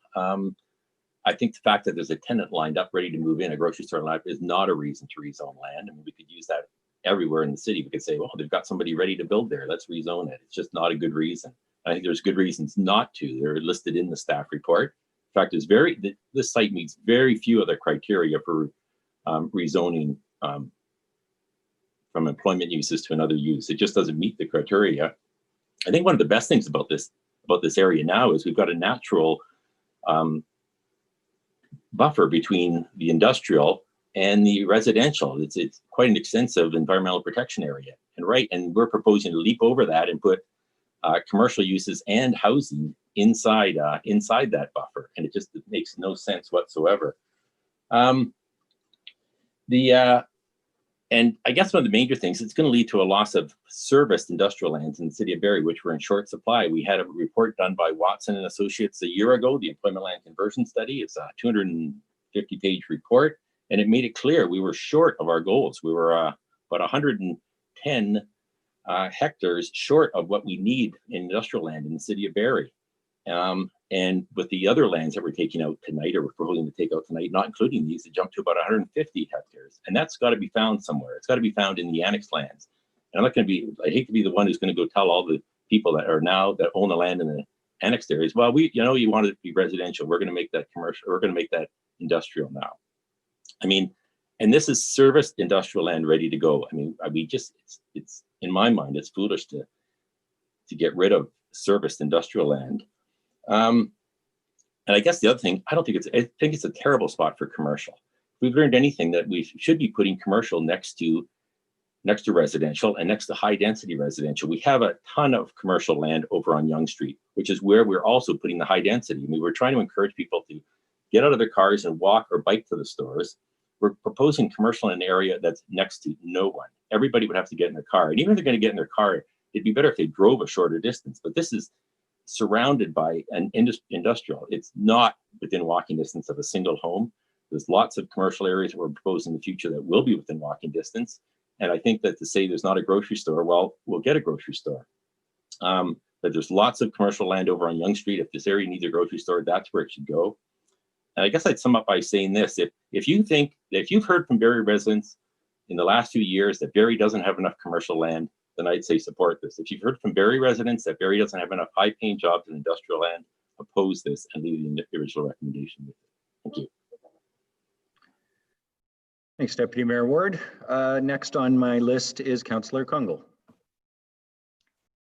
Thank you, Your Worship.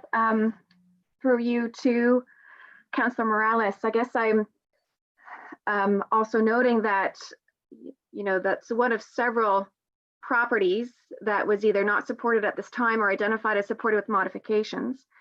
And that of all properties that fall within perhaps the situation of the one that you are advocating for, I mean, I think it's good to also appreciate that there's due process for any individual that would like to see this changed or would like to work through criteria with planning staff, and would encourage that, you know, with any type of approach, we would respect the laid out planning process and that criteria. So my understanding is at any time, any developer in a property that was not formally identified as supported can actually at any time expedite a process and start to look at a site-specific application. And then from there, they also have a second opportunity as our operating plan comes back.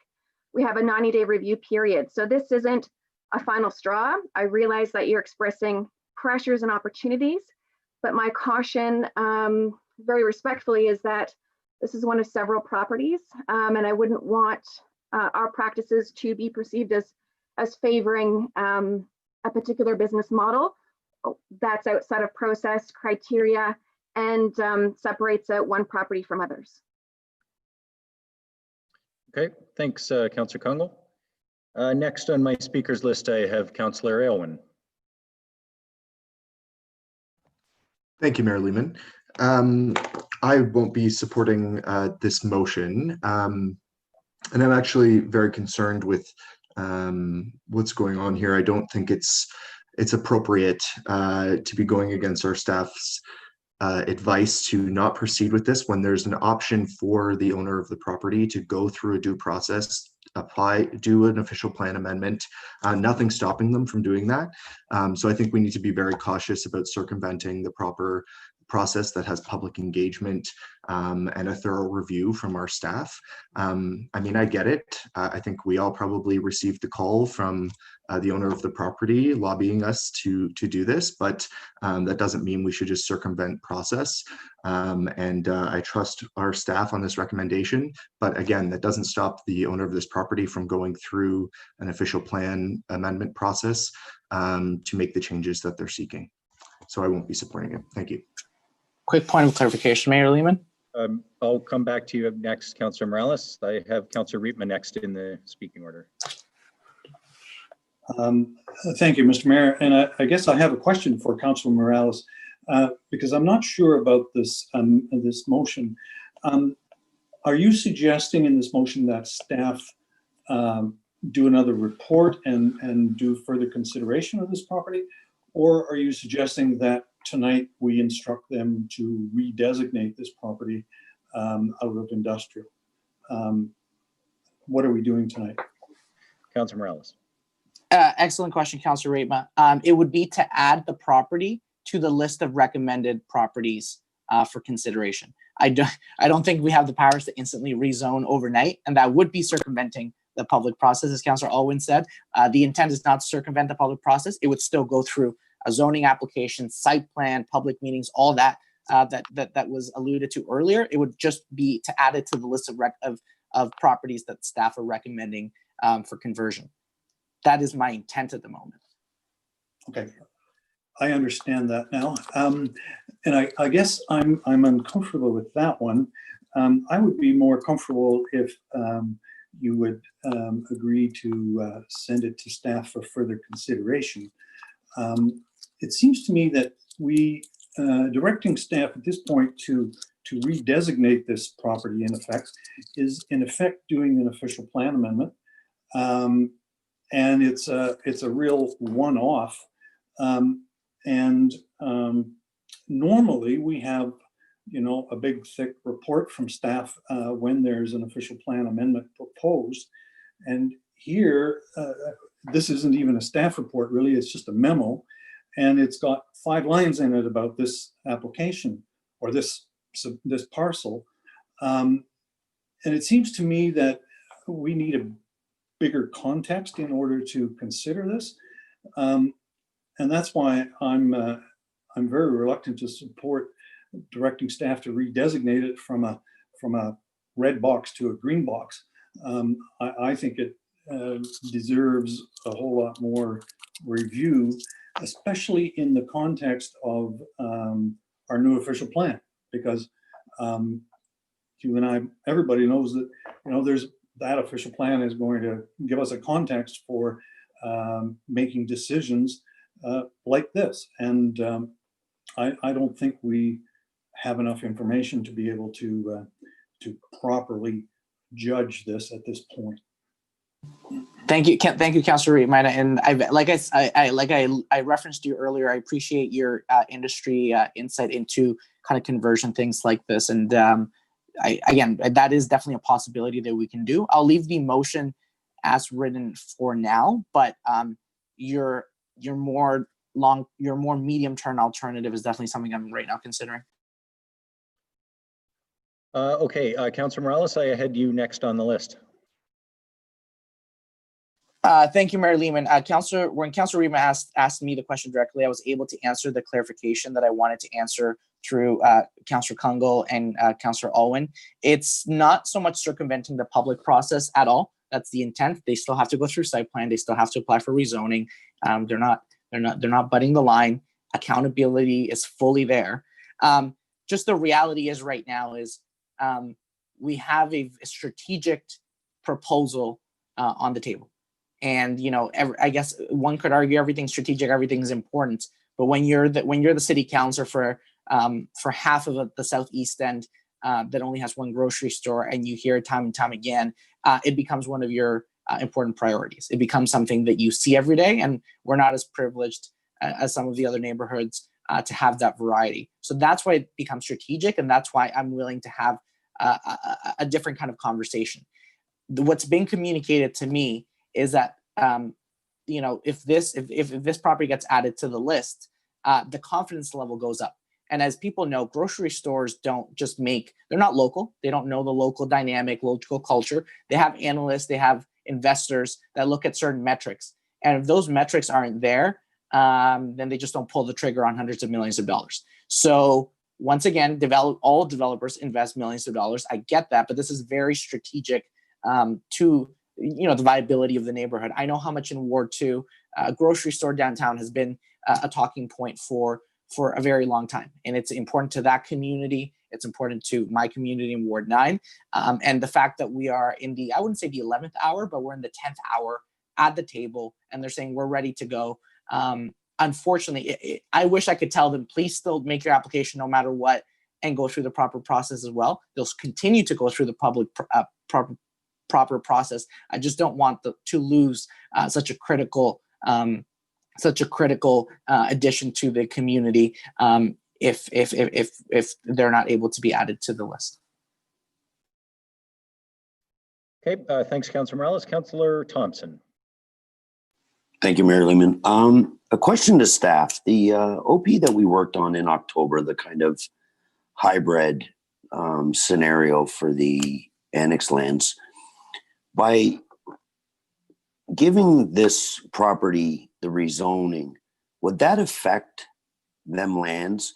Like, I don't know what the exact ratio is. If this is 20 hectares, 10 hectares are developable. Would it be 8 hectares removed from the subject lands in the annex?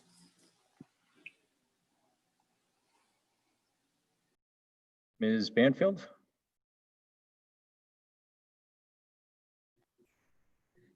Thank you, Mayor Lehman. Ms. Miller is going to respond to this question. Okay. Through you, Mayor Lehman, to Councillor Thompson, to answer your question, yes, land would need to come out of the community area land that we considered in October in order to accommodate any conversions. So, for example, if you took 8 hectares out of the built boundary to accommodate this or any other conversion, then there would need to be a similar adjustment to the proposed settlement boundary for community area in the secondary plan areas. Thank you. Just a follow up to that. So the millions we're spending on infrastructure, by eliminating some of the lands, we would be lessen the customer that could join the infrastructure that am I reading that correct? Through you, Mayor Lehman, to Councillor Thompson, if I understand your question correctly, yes, we would need to be investing in infrastructure, new infrastructure to service some new industrial or employment lands where this area would already have servicing. At this time, I'm going to find it a little bit tough to support, but I do commend Councillor Morales. It's his ward and he's trying to know what he feels. And I truly don't believe that it was trying to jump the line, and because, with some of the tone around council, we shouldn't do it to any of the properties then. And he's just looked out of the box and, because staff suggested a couple, I think his initiative to try to, do what's best in his ward, I commend him for that. But like I said, I just can't support it at this time. Okay, thanks, Councillor Thompson. Are there any other members of Planning Committee who wish to speak? Councillor Harvey, go ahead. Thank you, Your Worship. And this would be a question for either Ms. Banfield or Ms. Miller. And again, it's not specific to this property. It's more of a global question. But we can see in the conclusion of the report that obviously we have to make up these lands elsewhere. And I guess my big concern is what impact is this going to have on the secondary plans? Are we going to have to rejig the secondary plans significantly? And really, what's going to be the true cost to the taxpayer if that's the case? Ms. Miller. Thank you, Mayor Lehman. Through you to Councillor Harvey. I think as we indicated back in the discussions in October, we are in the process of finalizing the proposed settlement area boundary as part of the municipal comprehensive review. And so certainly there would need to be an adjustment and certainly that would rejig some of the plans in the secondary plan area. It's part of the process and we need to do that comprehensively. And that is why we're closing the loop through this memo on that work about conversion so that policy work can be done and we can present the new official plan to you shortly. Thank you. I do have a question about another property, but I think I'll hold my question until after we deal with the vote on this property to ask specific about a different property contained in this report. Okay, thanks, Councillor Harvey. We'll come back to you after we deal with what's on the floor. Councillor Morales, back to you. Thank you, Mayor Lehman. My iPad died, and all I heard coming back was Councillor Thompson saying in his ward. So I'll have to play back the speech under the replay. Hearing the feedback from Planning Committee, again, I appreciate your feedback, Councillor Rietma. I would actually take your verbal recommendation. I don't think you intended it to be a friendly, but I'm going to take your recommendation as a friendly and maybe amend my motion, since it's not an amendment, to develop this, hash this out a little bit more thorough and have staff come back. So I will just use this time to ask you, Councillor Rietma, could you just reiterate kind of the what you had envisioned as an alternative, and then maybe we can work with the city clerk on seeing what we can do with that in terms of an amendment to my motion? Councillor Rietma. Through you, Mr. Mayor, to Councillor Morales. You've put me on the spot a little bit because I was just questioning you as to what your intention was, and I guess I still have a problem with dealing with any of it, simply because I think that there's an official plan amendment process that needs to be followed. And secondly, I mean, we have very little information at this point. My understanding is that it's much more than a grocery store that's being proposed. There's also a significant residential component. And I think, you know, we need a bigger context like our official plan in order to be able to properly judge it. My thought, or my question to you at the time was, you know, are you interested in sending this back to staff for further consideration? And I think if that's the wordsmithing that you're looking for, there you are.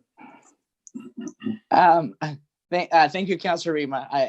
I didn't intend to catch you surprised that I was listening to you. I do listen, and once in a while we're on the same page. Members of committee, here's my situation. We've got a viable, critical strategic project for Southeast Barrie on the table.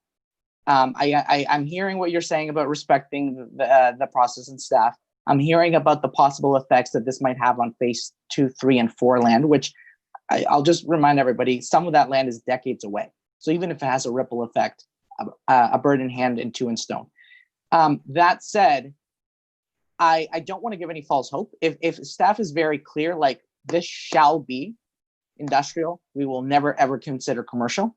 I don't think, I get the sentiment is very pure when councillors are saying, well, they can always apply, they can go through the process and go through it later. But if the answer right now is no way, no how, I think we should have some sort of comment to the property owners on that now, because I don't think they want to waste another 5 years and another, you know, hundreds of thousands of dollars, give or take, through the process. So yeah, so I think we need to get a little more of a concrete answer. So I'll take Councillor Rima's comments, and I guess I'll phrase them as a question to Ms. Miller or Ms. Banting on this. What could staff provide to council at this stage if council is not comfortable adding it to the list immediately to the memo, but they also want some sort of clarity on the site beyond just red box, green box, that would give council more clarity on the site, and also would allow, would give them more clarity on the site, but would also allow the owners to move forward. Through you, Mayor Lehman, to Councillor Morales, I think the staff memo is pretty clear at this point in time. Staff do not believe that it meets the criteria to support a conversion request. The opportunity is there for a site-specific application. And I also would like to take this opportunity just to clarify that the memo is recommending that the sites proceed through the new official plan process to be considered for conversion, and that will come forward for your decision as part of the new official plan.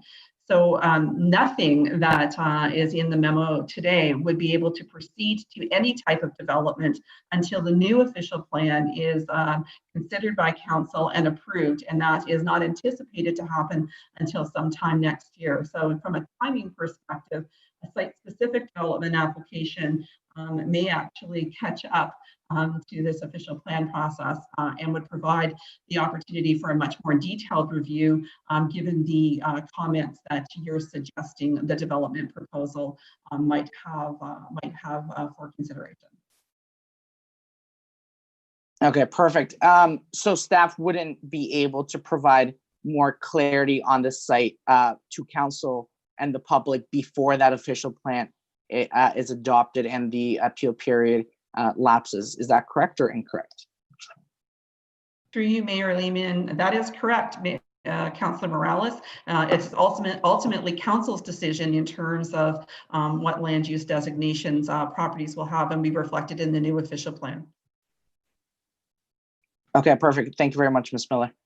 I'll keep the motion as is at the moment, unless I misunderstood that. I appreciate your well intentions, Councillor Rima. It just appears that these are the recommended lists. It's going to go to OP. They're going to let that process. If members of planning committee wish to add this to the list of sites now, then the the grocery store at the table can get that level of confidence, and hopefully we can add a strategic component to Southeast Barrie. And if that's not the case, then there's the other process. But there's obviously no guarantee that we'd still have this project on the table. So I do have Councillor Thompson who's indicated to speak, and I'll just, and I'll come to you in a minute, Councillor Thompson. I'll just suggest, Councillor Morales, given your desire for clarity, I always think it's better if council, makes a decision, rather than, if you will, stringing something along if there is not an appetite. So I agree, by putting this motion on the floor, you will get some response from council. I think we've had a healthy discussion around this to this point.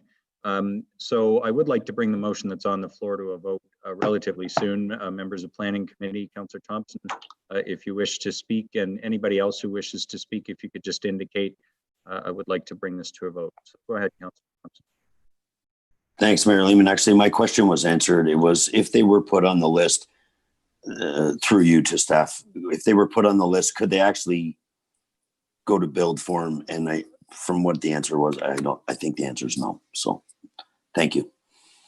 Okay, thanks, Councillor Thompson. Councillor Harvey. Thank you, Your Worship. Maybe if staff can just give us a little bit of clarity, because I'm comparing it to one of the properties in my ward that did make the list, which is 664 to 669 Essa and 320 Mapleview, which is basically the southeast corner of Mapleview and Essa. And I personally, again, I'm not a planner, but I do see a lot of similarities in that particular piece of land to the land that Councillor Morales has brought up. So I just wonder if staff can maybe make us understand a little bit more clear as to why, from my perspective, I look at the two pieces of land and I see the similarities. So I'm really having difficulty trying to understand why one made the list and one didn't. Okay, Ms. Miller. Through you, Mayor Lehman, to Councillor Harvey, it really does come down to those site-specific details. I think that the memo has tried to clarify for you the best that we could some of those specifics against the criteria, and I'm just trying to pull up the specific details there and explain that to you, that we put the criteria in place to be able to offer that sort of objective planning rationale. If you would like to sit down with Ms. Banfield and sort of go through it line by line, I'm sure that staff would be happy to do that. But Mayor Lehman, I'm not sure that I can give more particular context to that in an online format. The point is now. Councillor Harvey, did you have a follow-up? Okay, I will leave it at that. It would have been definitely beneficial to be able to get a little bit of clarity, because I'm seeing more similarities than dissimilarities between the two properties, and obviously with some of the arguments that Councillor Morales has presented, I'm having great difficulty not supporting this now. Through you, Mayor Lehman, I'm sure that Ms. Banfield might be able to provide some additional details if you'd like to give her an opportunity. Please do. Through you, Mayor Lehman, to Councillor Harvey. Absolutely, these two properties on Mapleview and Essa that you are talking about, Essa Road is one of the properties that we're looking at having intensification on. So there's that element that tied into it. These particular properties, if I'm sure you know the area, are bounded by those couple of churches that are kind of on either side. Some of the elements of the conversion criteria included the properties being vacant, which these ones are and have been for a number of years. The existing residential goes right up on the other side of Essa and all around these properties.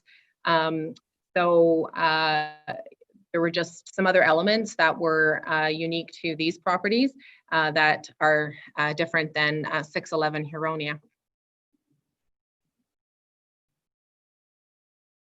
Thank you. Okay, thanks, Councillor Harvey. Does anyone else wish to speak to this matter before I call the vote? Okay, I will ask you to use your signs to indicate the motion is on the floor. Is everybody clear what you're voting on? Does anybody need the motion read again? Okay, not seeing anybody. I will ask you to indicate those in favor of the motion on the floor. And those opposed to the motion on the floor, please indicate. Okay, that is defeated. Councillor Harvey, you had indicated previously you had another matter related to this you wanted to raise. Yes, thank you, Your Worship. In reading the staff memo, it's got some good content, but doesn't necessarily get overly descriptive as to what is being potentially planned and anticipated on these lands. So there is that one same parcel, the lands at the southeast corner or the northeast corner of Essa and Mapleview, where it talks about the concept proposing high density residential. I know I was privy to myself probably about a year ago now to see what the initial plans were like. However, I literally just less than an hour before we started committee here started hearing grumblings of something different. What exactly is it that staff is foreseeing on this property when it comes to the density levels and the potentially what type of built form we're looking at here now? Because I'm hearing that it's significantly changed. So Ms. Banfield, do we have an application on that site or pre-consultation that, well, I'm not sure that can be, that's public. So is there any information that can be discussed at this point around the inquiries from the property? Through you, Mayor Lehman, to Councillor Harvey, there is development interest for sure on this property, but there is no applications at this time. And part of the conversion criteria or that process did have the applicants do a bit of a concept plan. So, you know, there is some mixed use proposals and as part of the conversion request for this property. But I also know that there have been various revisions and various schemes on this property for a number of years. So Councillor Harvey, I'm not exactly sure which ones you've looked at, but I know there have been a number. I guess my main concern is dealing with the height and the density. What would be the highest height of built form would you anticipate being on this property? Through you, Mayor Lehman, to Councillor Harvey, I can't say at this point. Certainly a range of uses, a mixed use component, but I don't have numbers right now for you. Okay, I'll leave it at that for now, and then maybe I'll take it offline with you later this week to have a further discussion. Thank you. Thanks, Councillor Harvey. Other comments or questions on this item of deferred business, which is the memo? Okay, seeing none from members of Planning Committee. Thank you. I believe that completes our Planning Committee agenda for tonight. Yes, it does. And thank you, members of Planning Committee, for participating in the first virtual Planning Committee meeting. It is 9:05. I will just ask the clerk, do you need any time before we reconvene as City Council? Okay, so I will declare this meeting adjourned. We just need literally about 90 seconds to get queued up for the beginning of City Council. So if anybody needs to run off for a minute or two, Councillor Harris, did you wish 5 minutes? Okay, you know what, we will take a 5-minute adjournment, but I believe we're staying on the same Zoom call, is that correct? Okay, so nobody drop off the call, please. Turn off your camera if you wish, but we will reconvene at 9:10, which is in 4.5 minutes. Thank you very much. And turn off your microphones, no hot mics.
Okay, I'll just ask those that can hear me to return as we're going to get started in a minute or two here.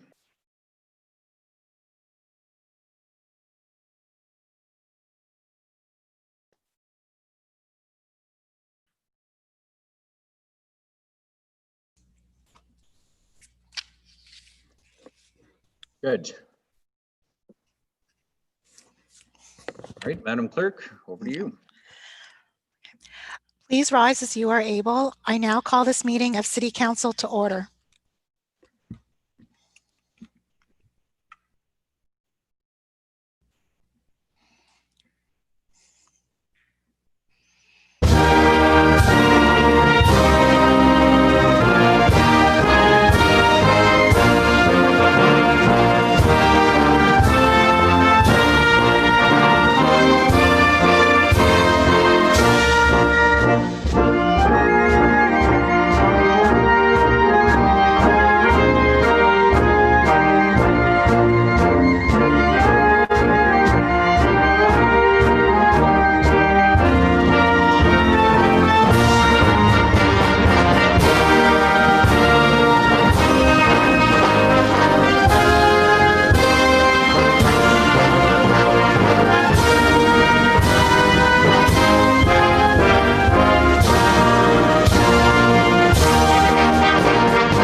We acknowledge tonight this meeting is taking place on the traditional land of the Anishinaabe people. The Anishinaabe include the Odawa, Ojibwe, and Potawatomi nations, collectively known as the Three Fires Confederacy. We are dedicated to honoring Indigenous history and culture and committed to moving forward in the spirit of reconciliation and respect with all First Nations, Métis, and Inuit people. You may be seated.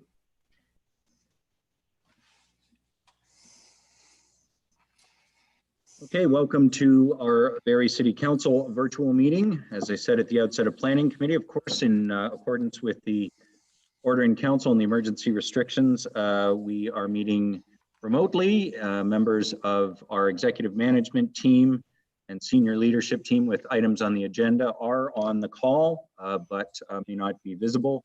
However, they are available to answer any questions that members of City Council may have as we go. Members of Council, the first item on the agenda tonight is the confirmation of the minutes. The minutes of the City Council meeting held May 11th, 2020 have been circulated. Are there any corrections to the minutes? Okay, seeing none, the minutes are adopted as printed and circulated. We do not have any awards and recognition items tonight, given circumstances. No reports from officers. We did not receive any deputation requests surrounding the items on tonight's agenda. We have no tax application or communication matters, which brings us all the way to the committee reports. Deputy Mayor Ward, I believe you have the motions. Go ahead. Moved by myself, seconded by Councillor Thompson, that the first general committee report dated May 25th, 2020 be adopted. Thank you. It is moved by Deputy Mayor Ward, seconded by Councillor Thompson, that the first general committee report dated May 25th, 2020 be adopted. Councillor McCann.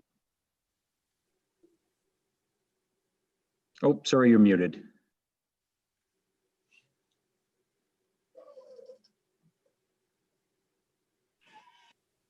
Thank you, Mayor. Thank you. To have a continuing interest discussing the Barrie holdings, as I own a renewable energy company. Okay, thank you, Councillor McCann. Madam Clerk, has Councillor McCann's pecuniary interest been noted? Mayor Lehman, it has. Okay, thank you very much. Members of Council, any comments or questions on Section A? Or at least, sorry, the first general committee report. It doesn't have sections because it's all one section. Seeing none, I'll call the question. Those in favor of the first general committee report, please indicate with your signs. Thank you for that. Any opposed? None. That carries unanimously. Thanks, Deputy Mayor Ward, for the second meeting. Moved by myself, seconded by Councillor Thompson, that Section A of the second general committee report dated May 25th, 2020 be adopted. Thank you. It's moved by Deputy Mayor Ward and seconded by Councillor Thompson that Section A of the general committee report dated May 25th, 2020 be adopted. These are the consent items from last week, and I'll read each of them so everyone knows what we're voting on and what we're discussing, if any. We have the Patios Everywhere program for the 2020 patio season, the sale of the parking lot at 23 Collier Street, 2020 Emerging Musicians program, the 2019 budget and business plan year-end report. That was the year-end report for last year. 2019 year-end development charge reports and the treasurer's statement that accompanies them. The 2019 annual procurement report. We have the 2019 year-end cash in lieu of parkland report and the treasurer's statement that goes along with that one. We have this year's tax ratios and capping policies 2020. 3 more items. We had the Barrie Colts and Horsepower Sports and Entertainment Group request for relief. We had electric vehicle charging stations, and we had parking restrictions at Wilkins Beach in Ward 10. Anyone who wishes to speak to any of these items? Councillor Morales.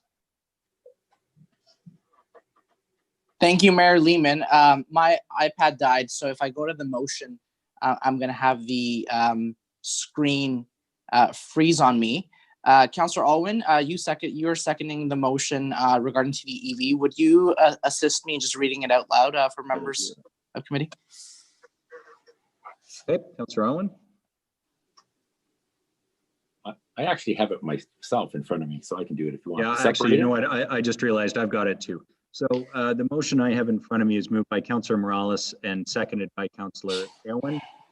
Is that correct, Councillor Aylwin? Yeah, okay. And it is the motion 20G082 of section F of the General Committee report dated May 25th, 2020 concerning EV charging stations be amended by adding the following as paragraph 6. 6, that once normal parking operations resume, parking fees for EV stalls in the Collier Street Parkade be waived for a 12-month period, and that staff in the Transit and Parking Strategy Department report back to General Committee concerning the parking usage of these stalls during the trial period. And even as I'm reading that, I'm wondering if there was a word missing there.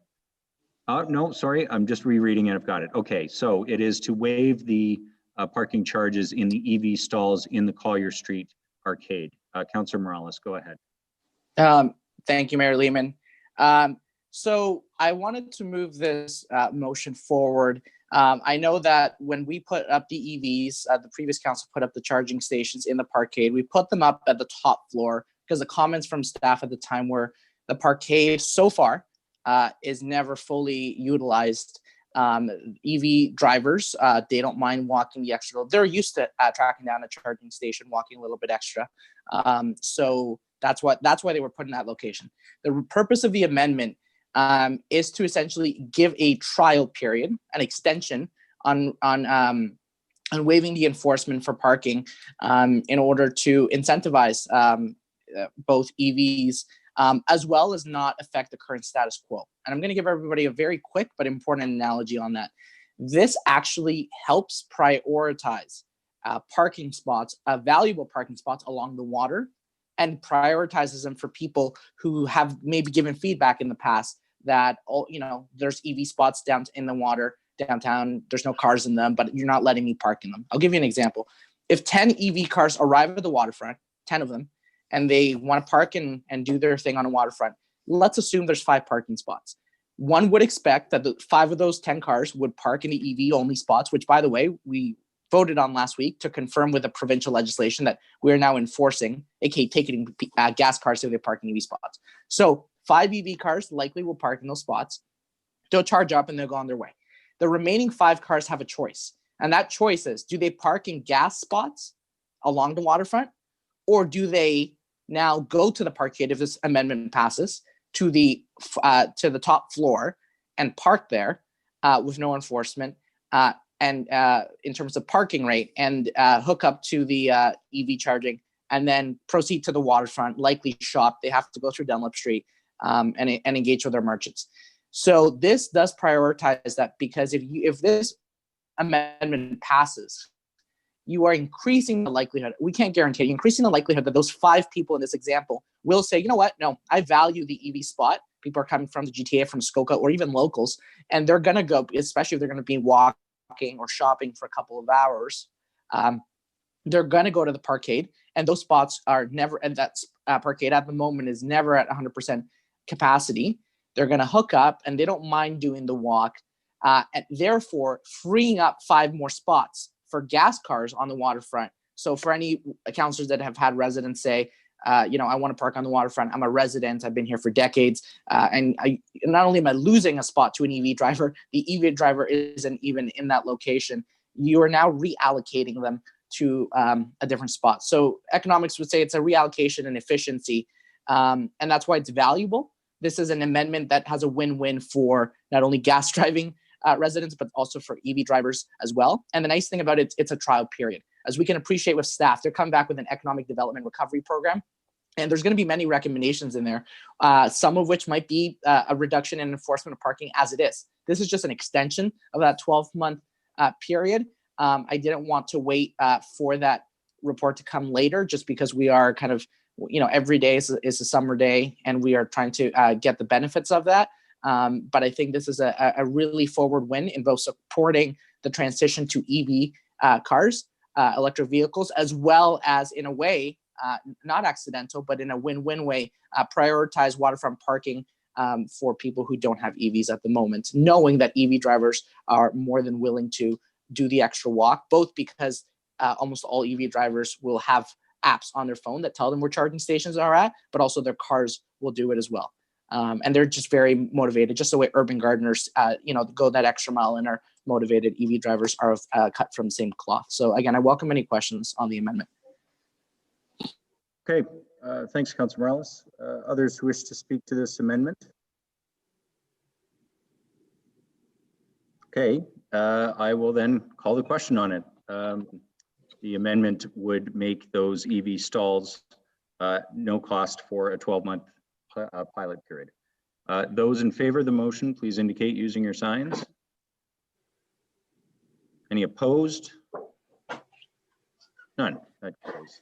Thanks for that.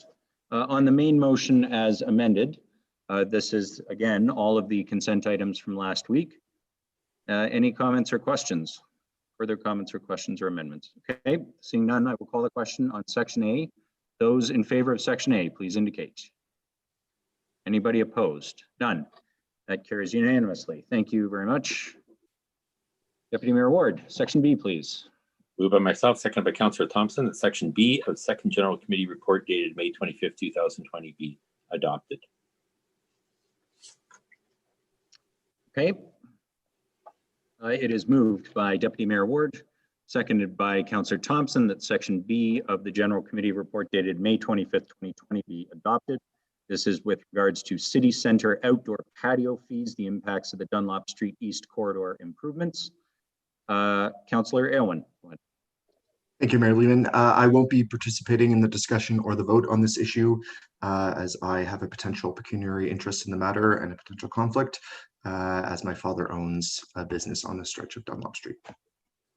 Thank you very much. Madam Clerk, has Councillor Aylwin's pecuniary interest been recorded? Yes, Mayor Lehman, it has. Thank you very much. Further comments or questions on Section B? Okay, seeing none, I will call the question. Those in favor, please indicate. Members of Council. Are any opposed? None. That carries. Section C, Deputy Mayor Ward. Moved by myself, seconded by Councillor Thompson, that Section C of the Second General Committee Report dated May 25th, 2020 be adopted. Okay, thank you. It's moved by Deputy Mayor Ward, seconded by Councillor Thompson, that Section C of the General Committee Report dated May 25th, 2020 be adopted. Councillor Aylwin. Thank you, Mayor Lehman. I also won't be participating in the discussion or the vote on this matter for the same reasons. Okay, thank you, Madam Clerk. Has Councillor Aylwin's interest in this matter been recorded? Yes, Mayor Lehman, it has. Thank you very much. Councillor McCann. Thank you, Mayor Lehman. I have a question for two questions for Ms. Miller. It's concerning the closure of Dunlop Street. Okay, go ahead. Ms. Miller, can you tell me where this request came from? Through you, Mayor Lehman, to Councillor McCann. Staff were requested by the BIA and a number of other stakeholders around the time that the streetscape project finished up last year to consider this option as a way to sort of re-energize the area after the first phase of the streetscape project completed early this spring, and then it was raised again as we were looking at some ways to deal with increased physical distancing as we are in this pandemic reopening phase. Okay, I appreciate that.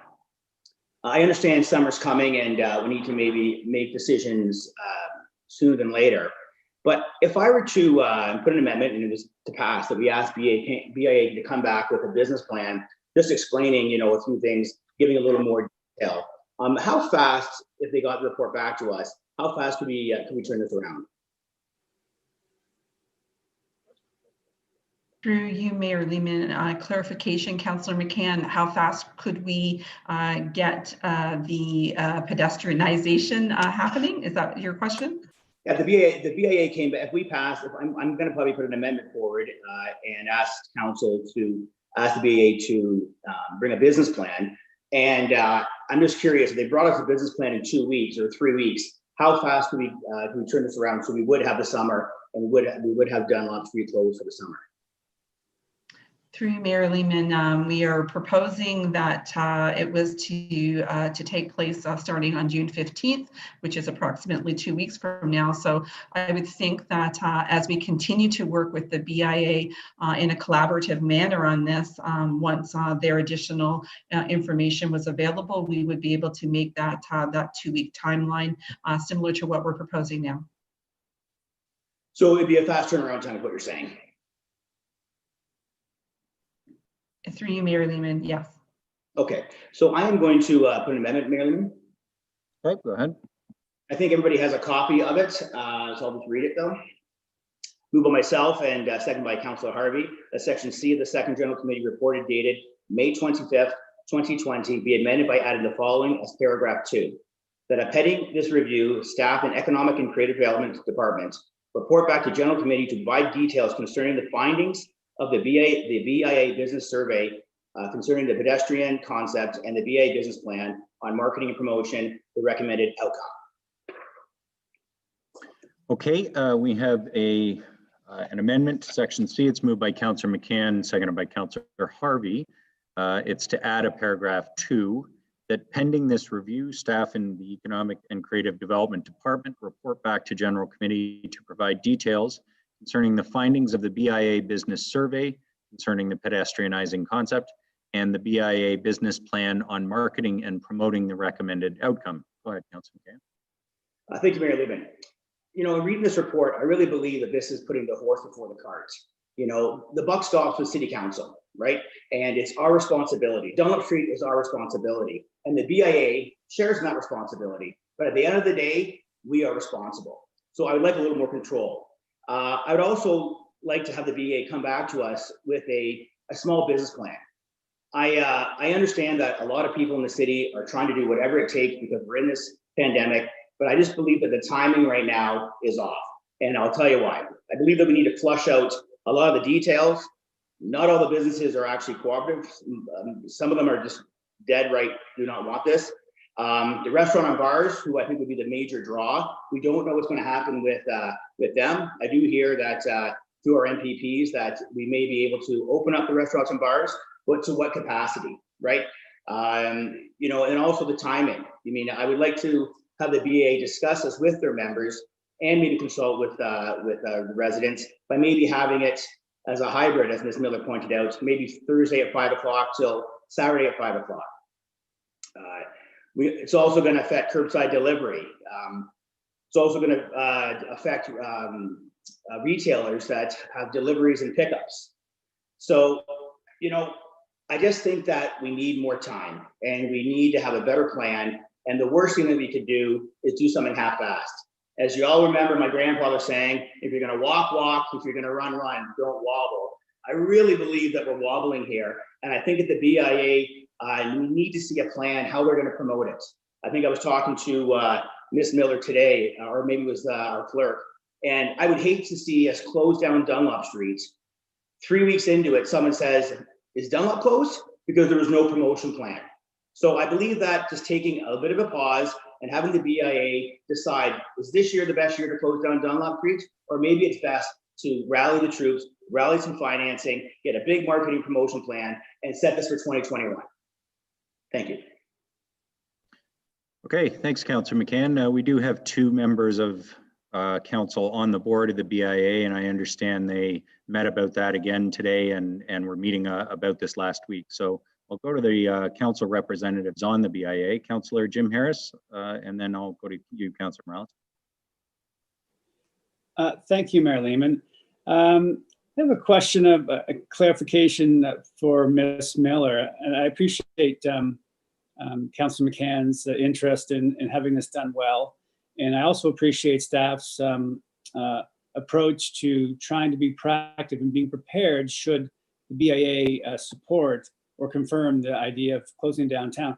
But Ms. Miller, one of the things that's come up, and I appreciate then Councillor McCann mentioned the possibility of a hybrid, which means it would both be closed at times and open at times. And when we see that, something that's been done in other communities, I know the BIA was talking about that. And there has been a survey done by the BIA, and there's a side in favor of one option over the other, but it's not largely definitive. It's not overwhelming. So there's some consideration yet to be had within the BIA. So I'm wondering, as we look forward a little bit, I mean, it's a little bit crystal ball, but the possibility of the hybrid, which would require the street to be closed and open, is that something that would seem within our abilities to do as staff, or staff's ability to do? Wouldn't be a familiar. Through you, Mayor Lehman, to Councillor Jim Harris. Certainly in our early discussions starting late last week and today with BIA staff, the term hybrid option was certainly bantered around. I'm not sure we really defined what that could be. And we would certainly be willing to explore all options. I know that we had some discussions about later in the season as a hybrid as opposed to starting right now.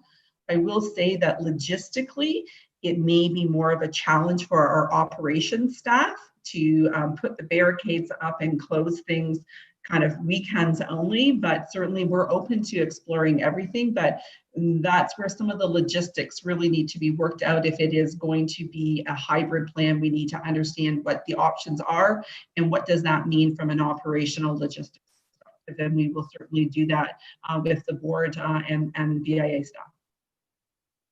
Thank you. And I'm not sure who's there, Mayor Lehman, from the business development side, if Ms. Schlichter's there or not. But I do appreciate as well Councillor McCann's point about the marketing. And certainly, you can imagine, the BIA would be front and center in ensuring that the area was marketed in whatever decisions made as far as closing, hybrid or not, to leverage this opportunity such that it is. So I'm wondering, through you two, I'm not sure which staff is there as far as business development. I'm sure those discussions have happened as far as how it would be marketed, how that would be coordinated with the city's communications team and the BIA's efforts to market. Through you, Mayor Lehman, it's Andrea Miller again. So we certainly have started those discussions, and Ms. Schlichter has certainly been involved in that. And we're talking to the BIA about activation, promotions, programming, all the things that would make it a success. We have to obviously consider the COVID requirements, and certainly this idea of marketing with our communications team, economic development team, and the BIA needs to be a focus, and that's why we have indicated it needs to be a collaborative effort.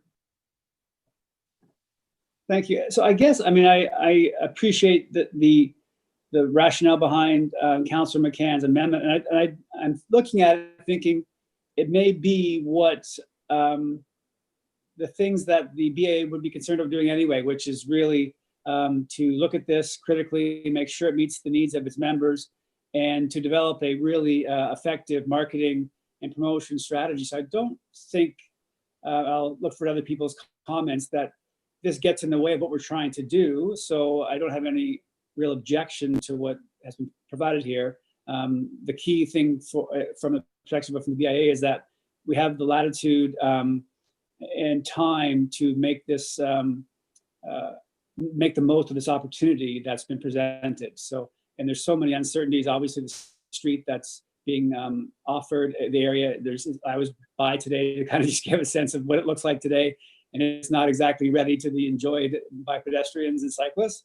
But soon it will, we hope. And then how do we leverage it to the best of our ability? So, yeah, I understand, Councilor McCann, what you're saying here. I think it does fit in with what we're trying to do in the SBIA, which is to really do this well and do it in a coordinated and fashion in the best way possible, trying to mitigate the after effects of COVID-19 and how we get that streetscape and that downtown really leveraged and activated. So I thank you for your thoughts and look for other people's comments.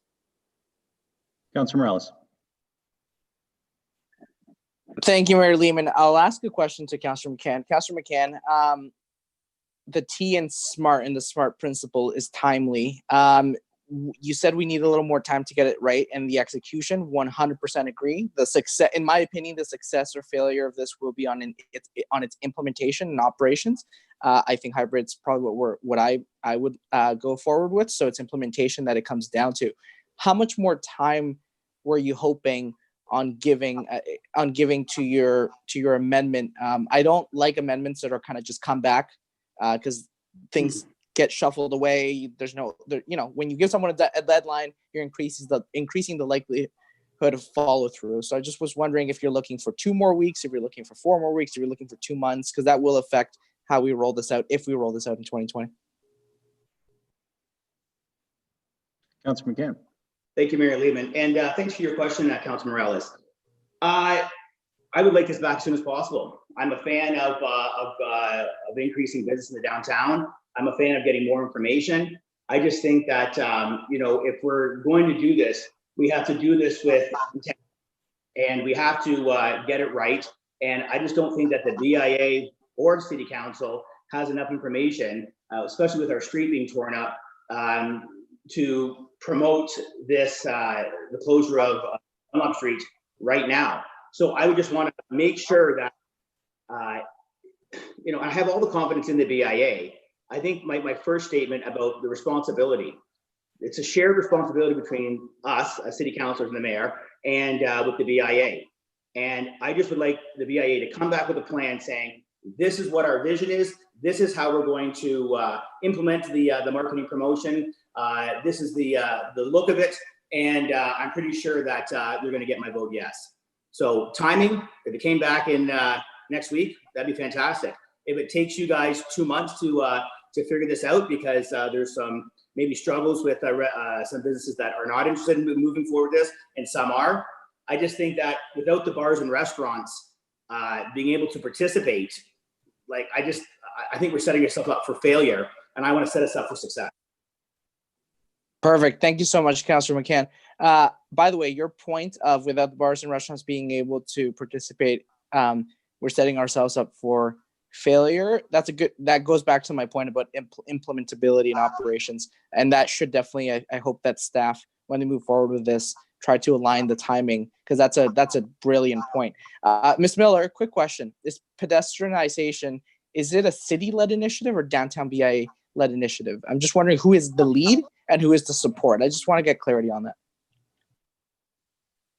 Ms. Miller? Through you, Mayor Lehman, to Councilor Morales. The concept was brought to staff through the BIA and stakeholders in the downtown, and it is a collaboration between city staff and the BIA. So there will be roles for both parties to take in this. Is there a lead? Is there a lead on this project, or is it an equal partnership? Is someone leading? I don't care who came up with the idea. I'm just wondering, is the way I'm interpreting it right now, and it's important to get clarity now, is this a City of Barrie-led initiative supported by the BIA because of its critical representation, its membership, or is this led by the BIA, supported by the city? Because that's an important distinction. Through you, Mayor Lehman, to Councilor Morales, I believe that the city will lead the implementation with respect to the physical closures and all of the logistics around that. But my expectation would be that the BIA would be the lead on things like promotions and marketing, with support from our economic and creative development team and our communications team, the same way that we already partner on all of those type of initiatives. Perfect. Thanks so much, Ms. Miller. Where I was going with that question is, Councillor McCann, I think what you may be asking, or what I envision council getting from the BIA, is a marketing plan, not so much a business plan. If the idea is being led by the city, it's the city's business execution plan, let's call it, and it's the BIA's marketing promotions plan that they will develop in accordance with what they're hearing from their membership. So I'm not trying to get caught up on words, but it's very important to distinguish who's the lead on a project and then who's supporting, and business being, because I just was faced on the fact that the BIA was going to develop a business plan for the city's initiative. So just want to touch base very quickly, Councillor McCann, if BIA coming back with more clarity from its membership, looking at its data, if not getting more, and having a solid rock star marketing plan so we hit the ground running. Is that what you envision, kind of getting a marketing plan? Sure. I mean, the marketing plan is I guess, if you want to get technical, a component inside the business plan. I was actually under the impression that it was the BIA was in the lead and the city was going to support. You know, can I ask a question, Marilyn, please? You know what, Councilor McCann, I'll come back to you. Councilor Morales still got the floor, and I'll come back to you. Go ahead, Councilor Morales. Okay, so I want clarity on what is being asked of this amendment. I'll support the amendment because I know it's coming from a good place from Councilor McCann, and it's in the spirit of making sure that we don't do a soft launch, that we do a strong launch and a successful launch. But when Councilor McCann gets the floor again, I want us to get absolute clarity on marketing business. It's not nuances. It is who is the lead and who is, whose project is it, and then make sure that the BIA focuses on marketing and membership input instead of logistics, such as who's going to talk to roads, who's going to make sure barriers, who's going to do this. Like the BIA, in my opinion, should be doing be exploring those things. They should just be handed a memo that says, the guy or the girl is going to come at this time and take care of this, and just make sure of the nuances. But it shouldn't, in my opinion, shouldn't be the BIA developing those things. But let's get clarity on that, and hopefully we can achieve the intent of Councillor McCann's motion. Okay, so I'll go to you in a sec, Councillor McCann. Just to remind members of council, we're at council, so you only get to speak once. What's on the floor originally, of course, is a one-paragraph motion, which specifically says that we wait and the BIA makes the call as to whether to pedestrianize Dunlop Street or not. So the motion that was approved by General Committee last week basically says we're going to let the businesses decide. And to get clarity on that issue, I'll ask Councillor Morales, has the BIA's board passed a motion in support or against pedestrianizing Dunlop Street? That's just a yes or no. Not at this time. We're reconvening this week.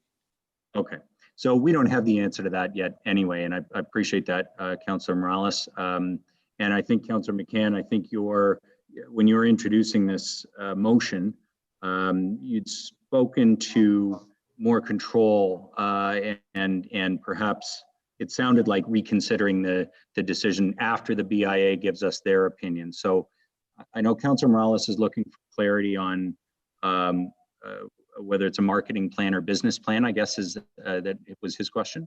And then maybe you could speak to on a related matter, once we get that, was it your thought that council would then decide again whether we supported whatever the BIA was sending us? Yeah, yes, Mayor Lehman. Getting back to my first paragraph, the buck stops with City Council, right? And so we've got a specialist in the marketplace with the BIA, and they come up with a plan that looks attractive, which I have all the confidence in the world that this BIA council will produce. I just wanted the residents to know, and I want this council to know that the responsibility ends with us, right? So we should be making the final decision, not the BIA. But with all respect to the BIA. Does that answer your question, Mayor? Yeah, and that wasn't clear to me. I'm not sure if that was clear to members of council. So the intent of your motion is actually to bring the decision back before we proceed. The motion that was passed last week by council was that we would prove it, and then the BIA would decide, the businesses along that stretch and in the downtown would make the decision. So is that clear to members of council that the motion that's on the floor here would then require the whole decision to come back with the additional information that Councillor McCann and Councillor Harvey are requesting by this motion? I thought there might be a few questions around that. Councillor Thompson, and then Councillor, I had indicated Councillor McCann first. So Councillor McCann, there was a question. Now, again, folks, I know this is frustrating virtually. We are in council. That's why these things are typically debated at general. You can only speak once to it. So Councillor McCann, I do want to give you the chance though to answer Councillor Morales's question and my own. I think you just indicated that what you want back is a marketing plan, and your intent with the motion is that council would then reconsider the decision after we hear back from the BIA as to whether they think it's a good idea. Is that correct? That's why I asked Ms. Miller the question, well, how fast we turn this around once the BIA came back. It's I don't want to slow the train down. I just want to make sure the train tracks are straight. Okay, next I have Councillor Harvey and then Councillor Thompson. But hold on, don't I have? Thank you, Your Worship. The reason I am supporting this is obviously we want the BIA to succeed. And the reason this didn't come up last week is obviously we've learned some different information since last week's General Committee meeting, with not necessarily all of the businesses being necessarily in favor of this. And now there's also discussion about whether this is going to be a full shutdown or a hybrid shutdown. What I would have expected in this matter is really that these discussions would have happened long before this even hit our table for us to approve something.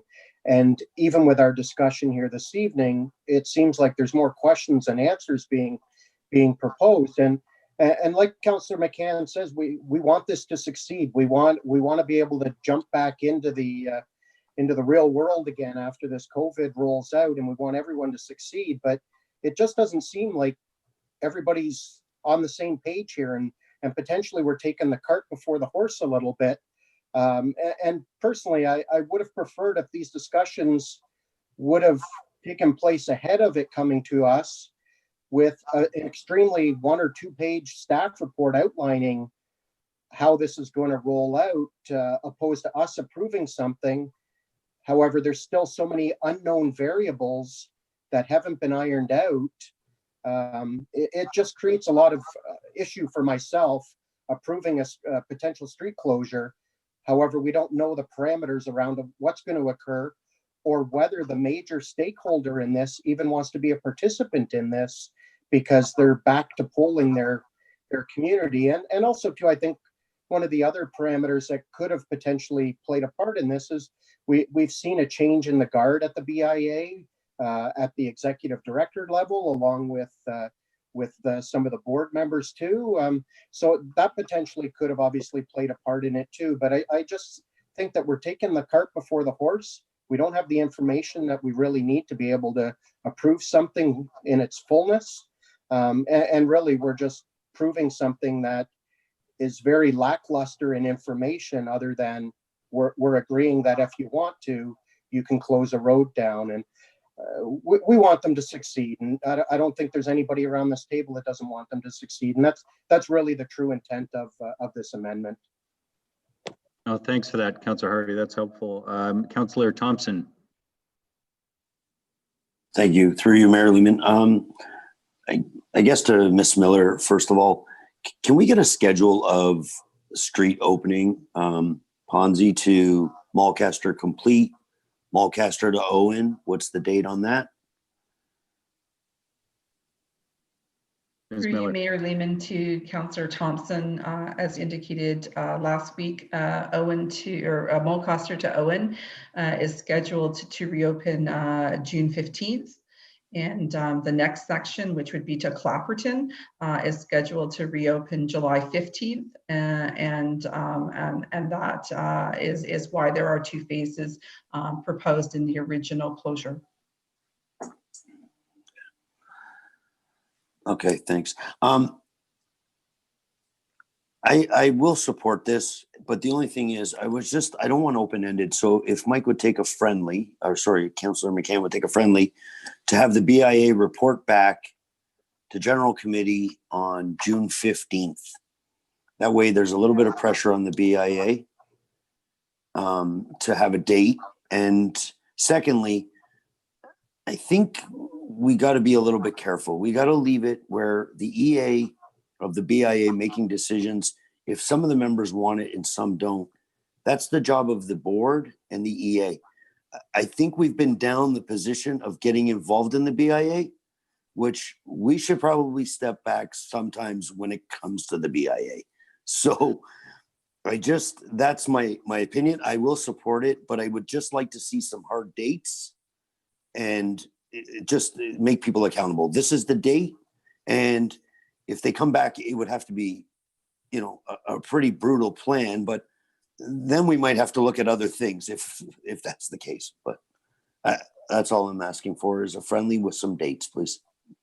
Okay, so we're a council. We can't do friendlies, but you can do an amendment Here, and under I'll our write it. circumstances. Yeah, if you would, and send the text. But to the clerk.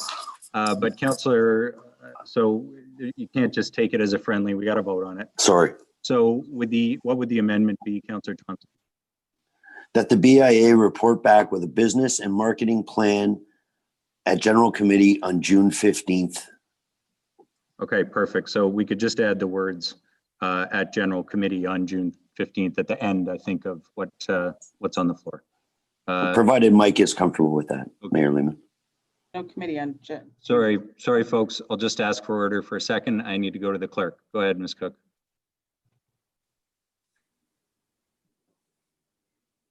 Through you, Mayor Lehman, to Councillor Thompson, June 15th is City Council, not General Committee. So to be June 22nd is the next General Committee after that. Actually, if we're looking to implement it, June 8th, which will be a week. And then if they need more time, they can come back to us. But I think by setting a hard deadline would be a better approach. Okay. Councillor Thompson's amendment then is to add that the report come back to General Committee next Monday, June 8th.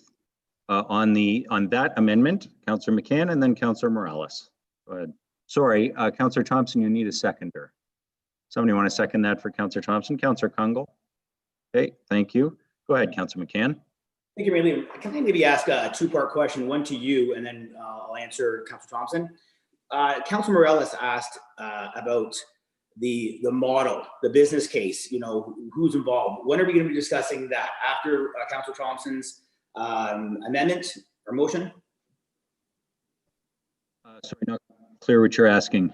So Councillor Morales wanted to find whose responsibility, the city's responsibility and the BIA's responsibility. And I don't think Councillor Morales got his answer. Sorry, responsibility for what? For the closure of downtown Dunlop Street. Who's leading the city or the BIA? Well, Ms. Miller indicated the city is leading the operation. If the question is, I wasn't actually quite clear about Councillor Morales' question either. I don't know what you mean by leading. Who's putting the barricades down? Who's putting the signs up? I think the city is. Who's preparing a marketing strategy, which I think you, Councillor McCann, Councillor Harvey are rightly asking about. My understanding is that was going to be a joint effort between the city and the BIA. So is that what you mean by leading? I mean, the decision at the moment is delegated to the BIA, the businesses. But if I wanted to clarify your motion, so that would bring it back to General Committee. And if Councillor Thompson's amendment passes, we'll do that next week. I guess I'll ask the question if Councillor Morales is satisfied with that answer. The answer to which question, sorry? Okay, Councillor Morales. Sorry, through you, Mayor, to Councillor Morales. You asked who was leading, as in, I think you're asking the finances, and is it going to be led by the BIA and the city supporting? How much involvement is the city of Barrie going to be involved? Or is this going to be strictly a BIA marketing and promotions plan, and the city will do the infrastructure? We'll get the things neat and tidy. You were asking me about garbage, and you're asking maybe about other little nuances that maybe need to get figured out. I just wanted to make sure that you were clear and myself clear that your question was answered. Yes, thank you, Councillor McCann. Through you, Mayor Lehman. My question was answered. Ms. Miller answered it perfectly. It is a city-led initiative supported by the BIA in conjunction with the BIA. So I was satisfied with her answer. Yeah. Okay. Thank you for that, through Mayor Lehman. Now, through you, Mayor Lehman, to Councillor Robert Thompson. Yeah, I'm happy with putting a time on it. I just want to maybe get clarification that if the BIA does not have a plan in a week, you know, can they just talk to staff directly and they'll set up a time that they are ready through staff, not through city council? Okay, that's the general committee. That would be a procedural question that I wouldn't know. Maybe the clerk could answer that if that's something that can happen procedurally. Ms. Cook. Through you, Mayor Lehman, to Councillor Thompson and Councillor McCann. Procedurally, it would probably be preferred if we did it June 22nd. Just that would give the BIA, because we don't have the information from the BIA, and our staff report deadlines, and the agenda goes on Wednesday this week for General Committee on June 8th. Okay. Does that change your amendment, Councillor Thompson? Not so much. I like dates. I like deadlines and stuff like that. So it doesn't, but it would change the launch of the program. So I don't know, like with respect to the members from the BIA on council, would that affect them? Because the launch is for June 15th, correct? Councillor Harris, I went to Councillor Morales last time on behalf of the BIA board. You want to answer that one on behalf of the board? Thank you, Mayor Lehman. Through you to Councillor Thompson. Thanks for the question.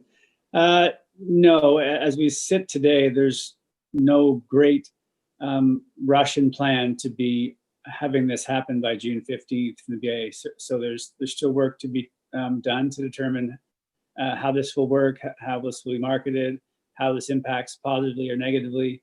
The idea of, because the first option was binary, it was close or open. And we're thinking in the prevailing thought, it started to move towards, and we'll be meeting later this week around a hybrid. So no, I don't think there's no great pressure to, actually there was a pressure to be ready for the 15th, to be honest, on the other side, not so much that they wanted to be, but it was like, wow, we can't be ready by that date. There was pressure on that date, to be honest, on that side of it.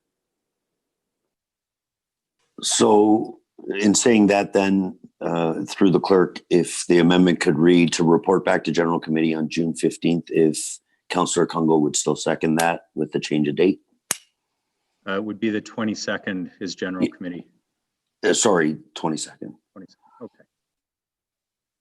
And I think I saw you nod, Councillor Kungl. Okay, so the amendment that's now on the floor and under discussion is to whether or not we would have the report back on the 22nd.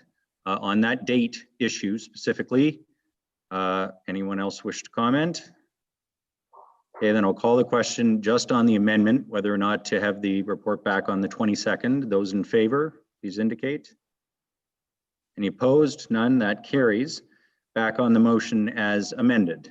I have had a number of members speak. You are only supposed to speak to this once. So are there members of council who have not spoken to the motion yet who wish to speak? No? Okay. I actually support a lot of the intent here with this motion. However, I guess I'd seen it when the language was first introduced as still respecting that we would give the decision over to our downtown merchants and not have it come back. I see that there is likely an appetite for that for council. I will tell you on the issue itself that is under discussion here, I certainly heard from a number of businesses in the corridor, coffee shops, retail stores, who were dead opposed to this. That was, for very much reasons related to their own businesses.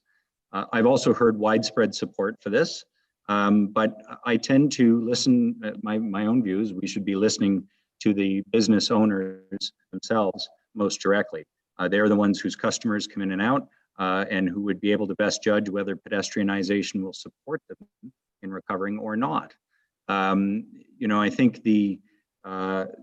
as I understand it, there's been mixed results on all the consultation, but I guess stepping back from this to the issue of who's making this call and when, I don't have any problem with taking a bit more time, and I actually appreciate Councillor Harvey you explaining a little bit the intention there in terms of give us more of the plan so that we can have some confidence that it succeeds. I do think in the end, whether council makes a new decision or the BIA makes the decision, my feeling is that those business owners, many of whom are independents, many of whom have struggled through the construction project already, some see this as a positive, some see this as a negative. And to me, their voice is the loudest. So we'll see when it comes back. I'll support the amendment. I don't think it ever hurts to hear more about the marketing plan, and given the 3 weeks, I had a bit of concern with 1 week, but given the 3 weeks, I'll support the amendment from Councillor Thompson-Kungle, which already passed, but Councillor Harvey and McCann's motion for the moment. So I will call the question on the amendment. Please indicate those in favor of the amendment. Any opposed? Carries unanimously by those voting. Okay, and on the main motion, thank you, Madam Clerk, which hit the floor some time ago. This is section C of the General Committee report. Any further comments or questions on the matter? Okay, seeing none on the motion as amended. Those in favor, please indicate. Any opposed? None. That carries. Thank you very much.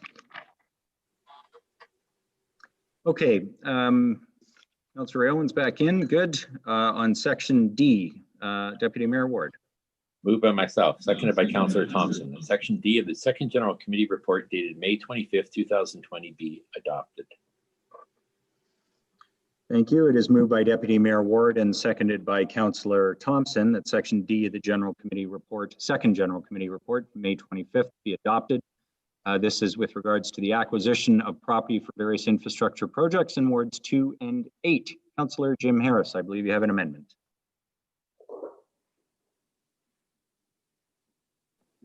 Thank you, Mayor Lehman. Yes, I do.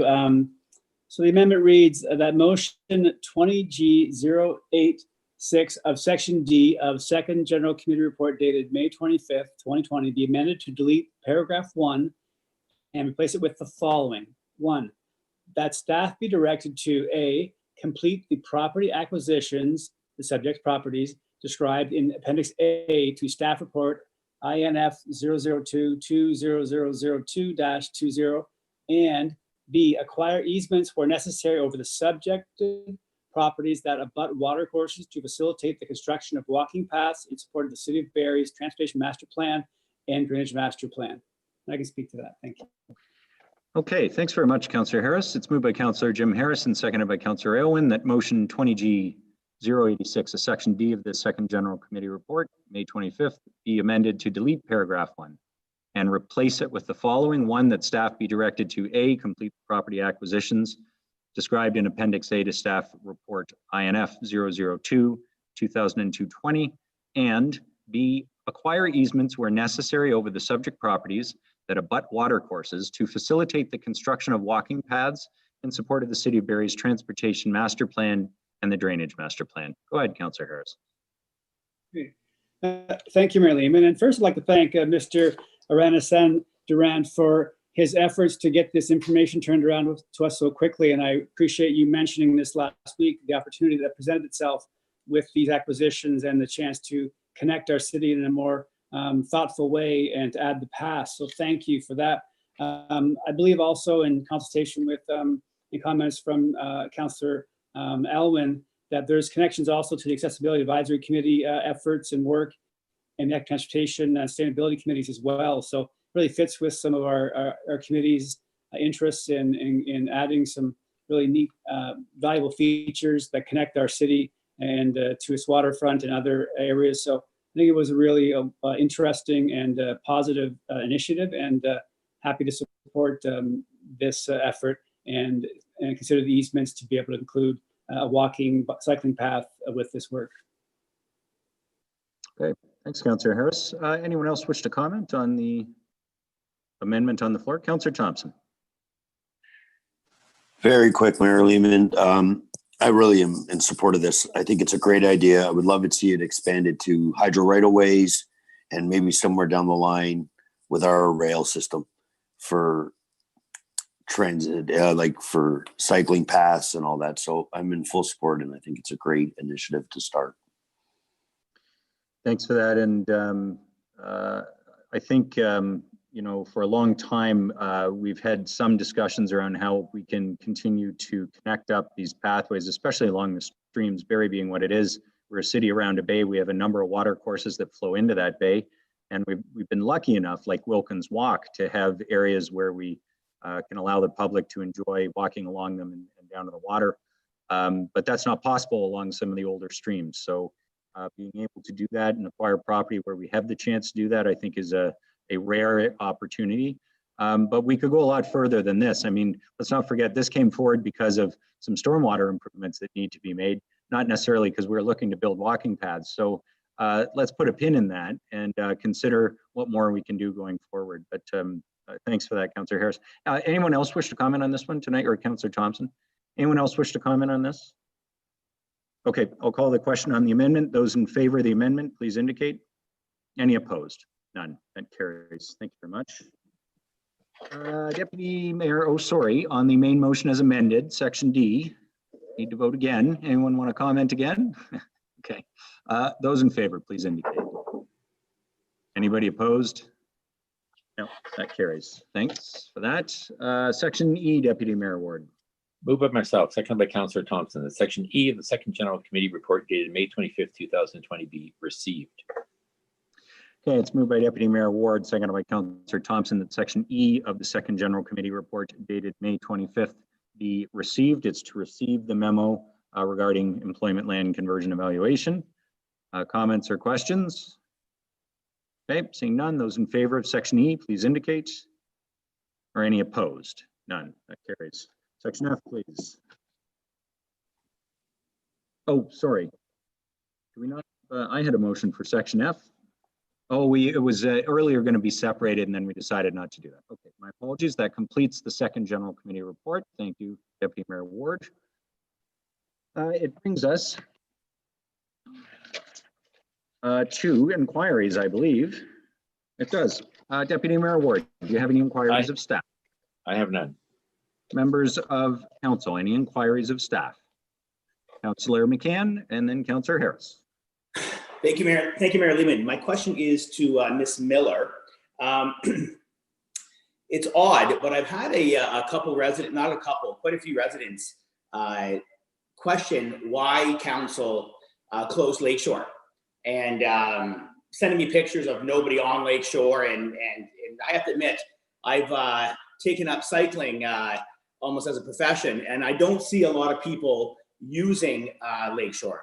And so I'm just curious if Ms. Miller, I believe there's a pedestrian count that was done. I believe there's maybe going to be a staff report or a memo coming back to council. And just if you've had any negative or positive feedback from our residents. Ms. Miller. Thank you, Mayor Lehman, through you to Councillor McCann. Certainly the closure of Lakeshore for additional physical space on our waterfront has been a hot topic. We are doing counts on both that section as well as the trail to gauge use. Our initial counts indicated a very positive response. The second weekend, also a very positive response, but I was a little bit concerned that maybe the counts were inflated on the Lakeshore piece, that potentially the counter was picking up cars. And it just didn't quite seem to jive. So we've asked staff to take a look at that, and I'm expecting the pedestrian counts from this past weekend to be in my hands in the next day or so. And then I'd be happy to give a further update to council. And we are going to give a report back in terms of how we think it's working and if there's any modifications necessary. I will say that on the positive side, we have had a number of people, certainly right through to the mayor's office, Service Barry, and the councillor, the local councillor, and indicate that they think it's positive and they'd like to see it extended. So as in many of the topics, positive responses and some challenges from the perspective that you're looking at, but we will definitely bring more details back for your information. Yeah, I would definitely like to see that report, because I have not had anybody give a positive response to the closure of Lakeshore. And it's supposed to be for pedestrians and for cyclists, correct? Through you, Mayor Lehman, to Councillor McCann, yes, non-vehicular movements. It's just, I'd like to maybe put my 2 cents in that, you know, it's not very accommodating to get your bike through to the Lakeshore. I mean, I've tried a few times, and you have to kind of hit it with a bullseye to get through onto the roadway. So if you are thinking about extending it, I think that we do need to have some type of opening that is a little more accommodating to cyclists. But definitely, I don't have a strong opinion either way right now. It's just my observations that I just haven't seen very many people use it. And maybe my second question would be, like, we would not close Lakeshore down if we decided and the BIA decided to close Dunlop down. Sorry, that's a question for Ms. Miller? Yes, please. Okay. So you're asking whether the closure of Lakeshore, if we closed Dunlop, was the intention to open Lakeshore? I'm just asking, I'm not the expert here, so I'm asking the experts, you know, yep. Is that even conceivable that we would actually close down Lakeshore and Dunlop Street?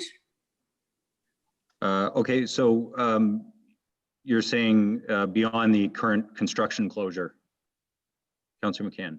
I'm saying that if the BIA comes back with a master plan that says great and council approves it, and we close down Dunlop Street for right, would that automatically reopen Lakeshore? Would that be the thought pattern, or could it possibly be that both streets would be closed? Ms. Miller. Through you, Mayor Lehman, to Councillor McCann, the current proposal is that both of those sections would be closed at the same time, if that is what is intended. The Lakeshore closure is in place now, and we do have obviously a partial closure because of the construction. So the analysis was what there would be not any additional impact, but certainly it is something that we can look at and consider if there is a broader concern. Yeah, I would be strongly opposed to having both streets closed, just if you want my insight, okay? Thank you very much. Councillor Harris and then Councillor Morales, inquiries of staff.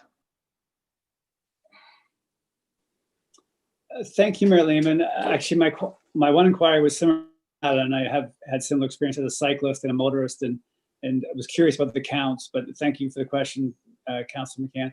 So my other question was just a quick FYI. I had some people reach out, excitement about the speed cushion report being shared.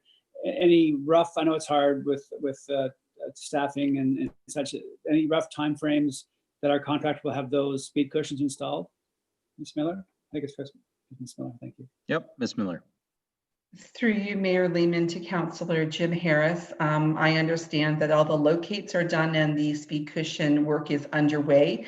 Mr. Ferrari may be on the call, and that's one of the challenges. We can't see everything, but he may be able to give you a time frame, but I do know that they have started the work.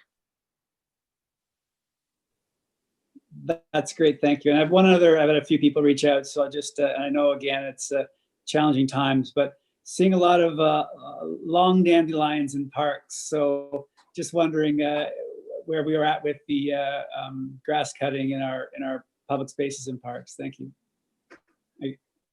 Again, through you, Mayor Lehman, to Councillor Jim Harris, we certainly know that there is lots of interest in making sure that that the park maintenance is underway. The team is doing their best to get to everything.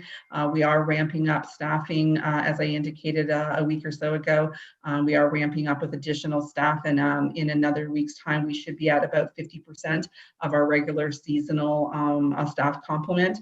And once all of the outdoor amenities are open that are in this first round of a provincial opening, we will get on to additional grass cutting and those kind of activities.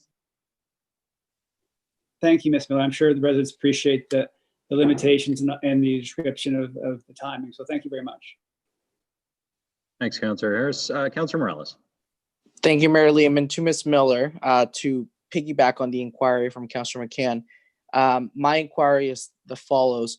Is staff consider, obviously it's a pilot, that was always the intention. Is there a consideration that one of the alternatives to come out of this pilot is that we shut down Lakeshore, not full time the way we've been shutting it down right now, but in a Sunday model, the way Bogota, Colombia does theirs, Ciclovia, which is Sundays, 7 a.m. till noon or 7 a.m. to 10 or 7 to 1, you pick the time, but in a hybrid model on a specific date, a specific time. If hybrid works for Dunlop Street, it might work for Lakeshore, and I'm wondering if that's on the table to qualm any concern. I know we're not there yet, but just is that something that's being considered? Ms. Miller. Through you, Mayor Lehman, to Councillor Morales. Certainly, we've heard your comments previously, and it is on the list of things to consider, and we will certainly report back when this pilot is complete with a full summary and recommendation. Perfect. And there's lots of good content on how Bogota does it. If you need me to translate some Spanish, I'd be happy to. Thanks, Councillor Morales. Any other inquiries of staff? Councillor Thompson. Just a quick question to actually Councillor Morales. I was just wondering how much snow Colombia got.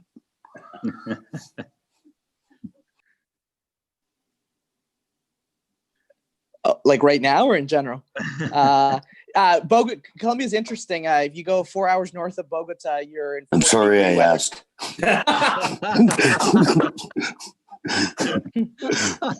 You almost got me off on a tangent. Funny. Yeah, you know what? I should have known better than we should have just taken that as rhetorical, but awesome there, guys. There was an awkward pause. I had to. It was a totally awkward pause because I was giving you an opportunity for a quick comeback, Councillor Morales. Anyway, are there any other inquiries of staff, members of council? Councillor Harvey. Just a follow-up, actually, it's in line with Councillor Harris's inquiry about grass cutting.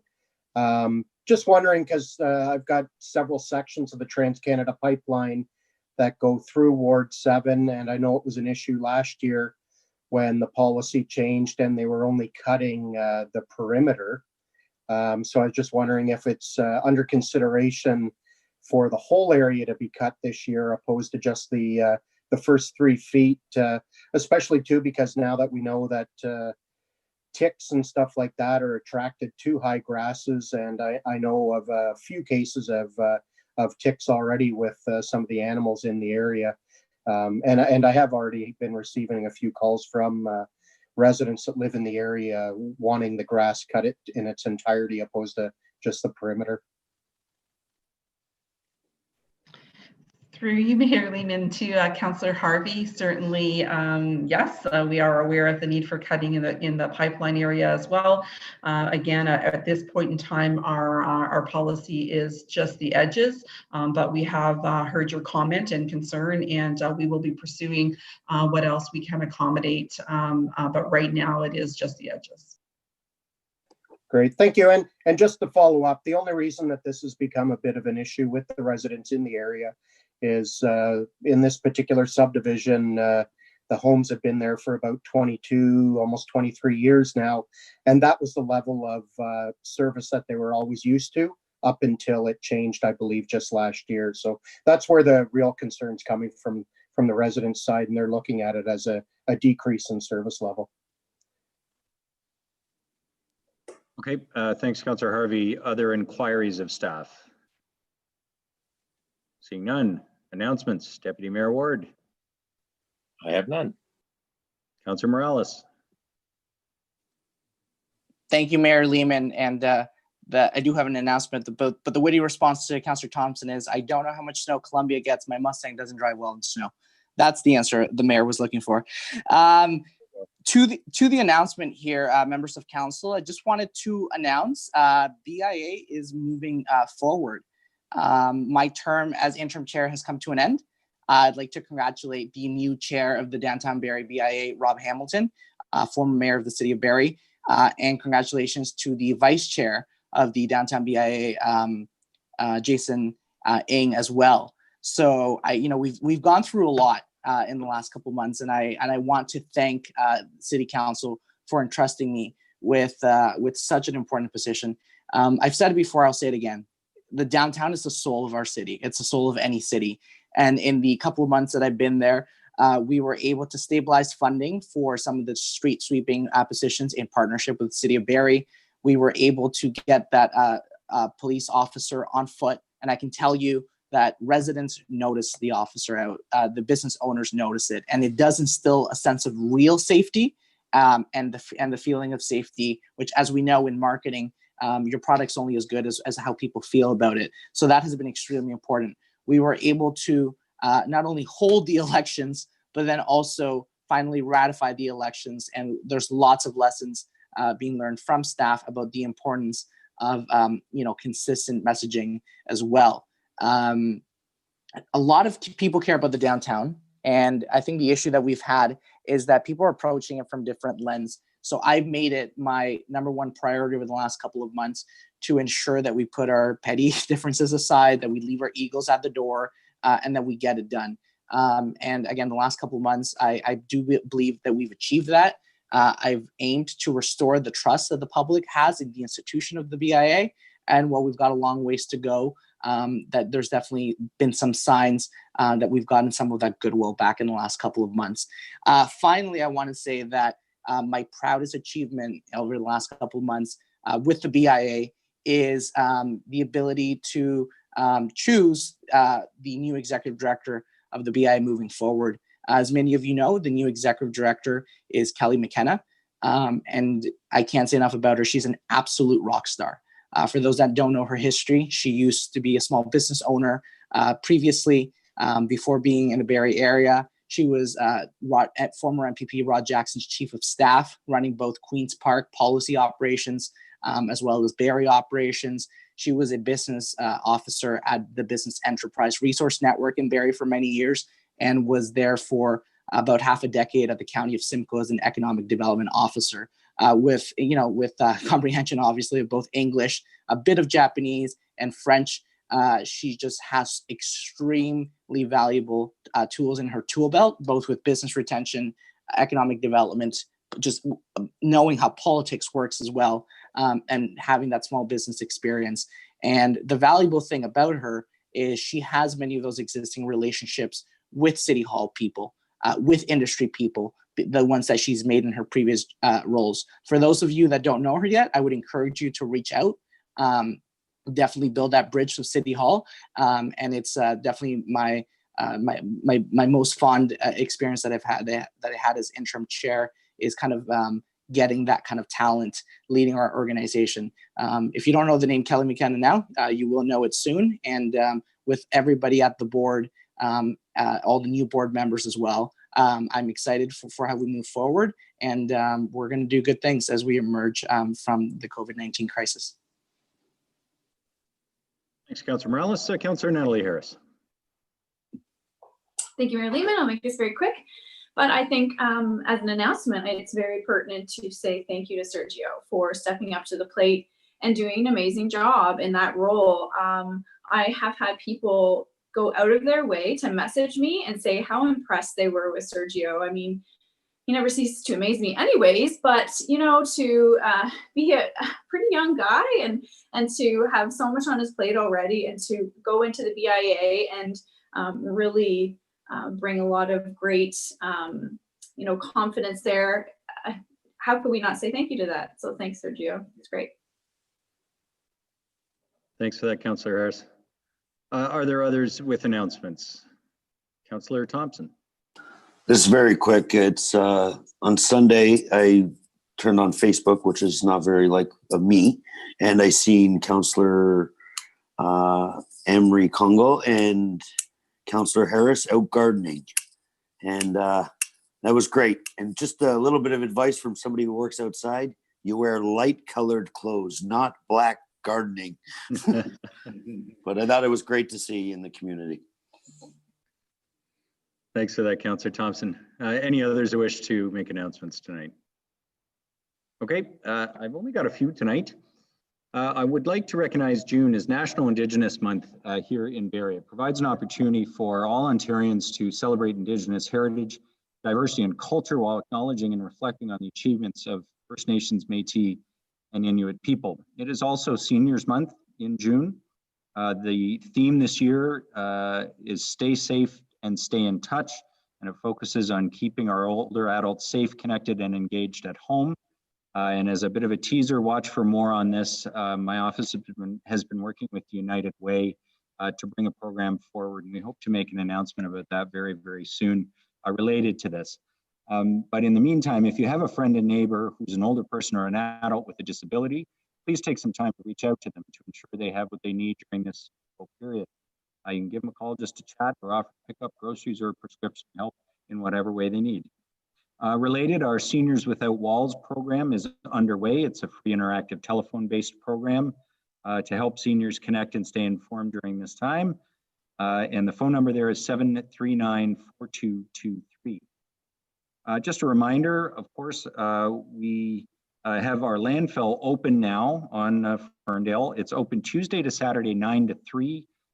The household hazardous waste facility is only open on Saturday, 9 to 3. They are able to put a little over 100 cars through there every day. It does take a little bit longer than usual, but things have been going pretty well, moving people through, and thank you for your patience, residents of Barrie. The landfill is open for you. At this point, I would do just one more reminder that notwithstanding our caseload, COVID caseload is extremely low in Barrie. I had the chance to speak to Brampton Mayor Patrick Brown today, Mayor Guthrie, and we've had conversations in the last little while with Mayor Tory's office. And I know some of the challenges that are being experienced by other cities. We can consider ourselves both lucky and proud of the response of our residents in terms of how we have been able to manage our caseload. And we very much need to, for the moment, continue to respect that advice from public health and distancing because of the spread of COVID-19. But again, to our residents, thank you for what you have done to help stop the spread. On a related matter, of course, the beach is still closed. Unfortunately, we have to remind you of that. Try and maintain that 6-foot distance as you pass on walkways. And again, the offer, if you are thinking of organizing a community event or initiative, please do give our bylaw office a call. They will help you organize that safely. Councillor Harris, did you have another one? Councillor Harris. So, yeah, I'm so sorry. I apologize.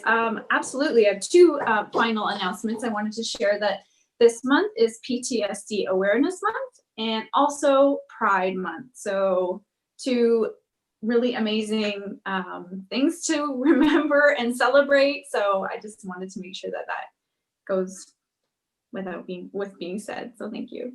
Thank you very much, Councillor Harris. Any other announcements?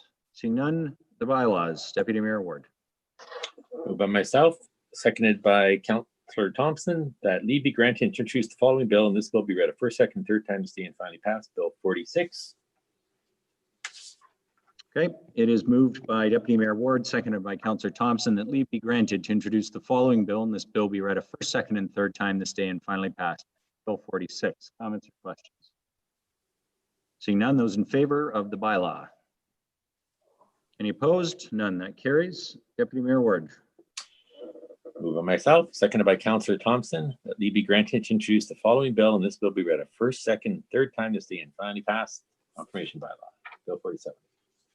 Thank you. It's moved by Deputy Mayor Ward, seconded by Councillor Thompson, that leave be granted to introduce the following bill. This bill be read a first, second, and third time this day and finally passed. Bill 47. Comments or questions? Seeing none, those in favor? Any opposed? None. That carries. I have a motion to adjourn City Council, please. Councillor Kungle, seconded by Councillor Thompson, and we are adjourned at 10:29. Thanks, everyone. Good night, everybody. See you next week. Good night, everyone. Good night, everybody. Night, guys.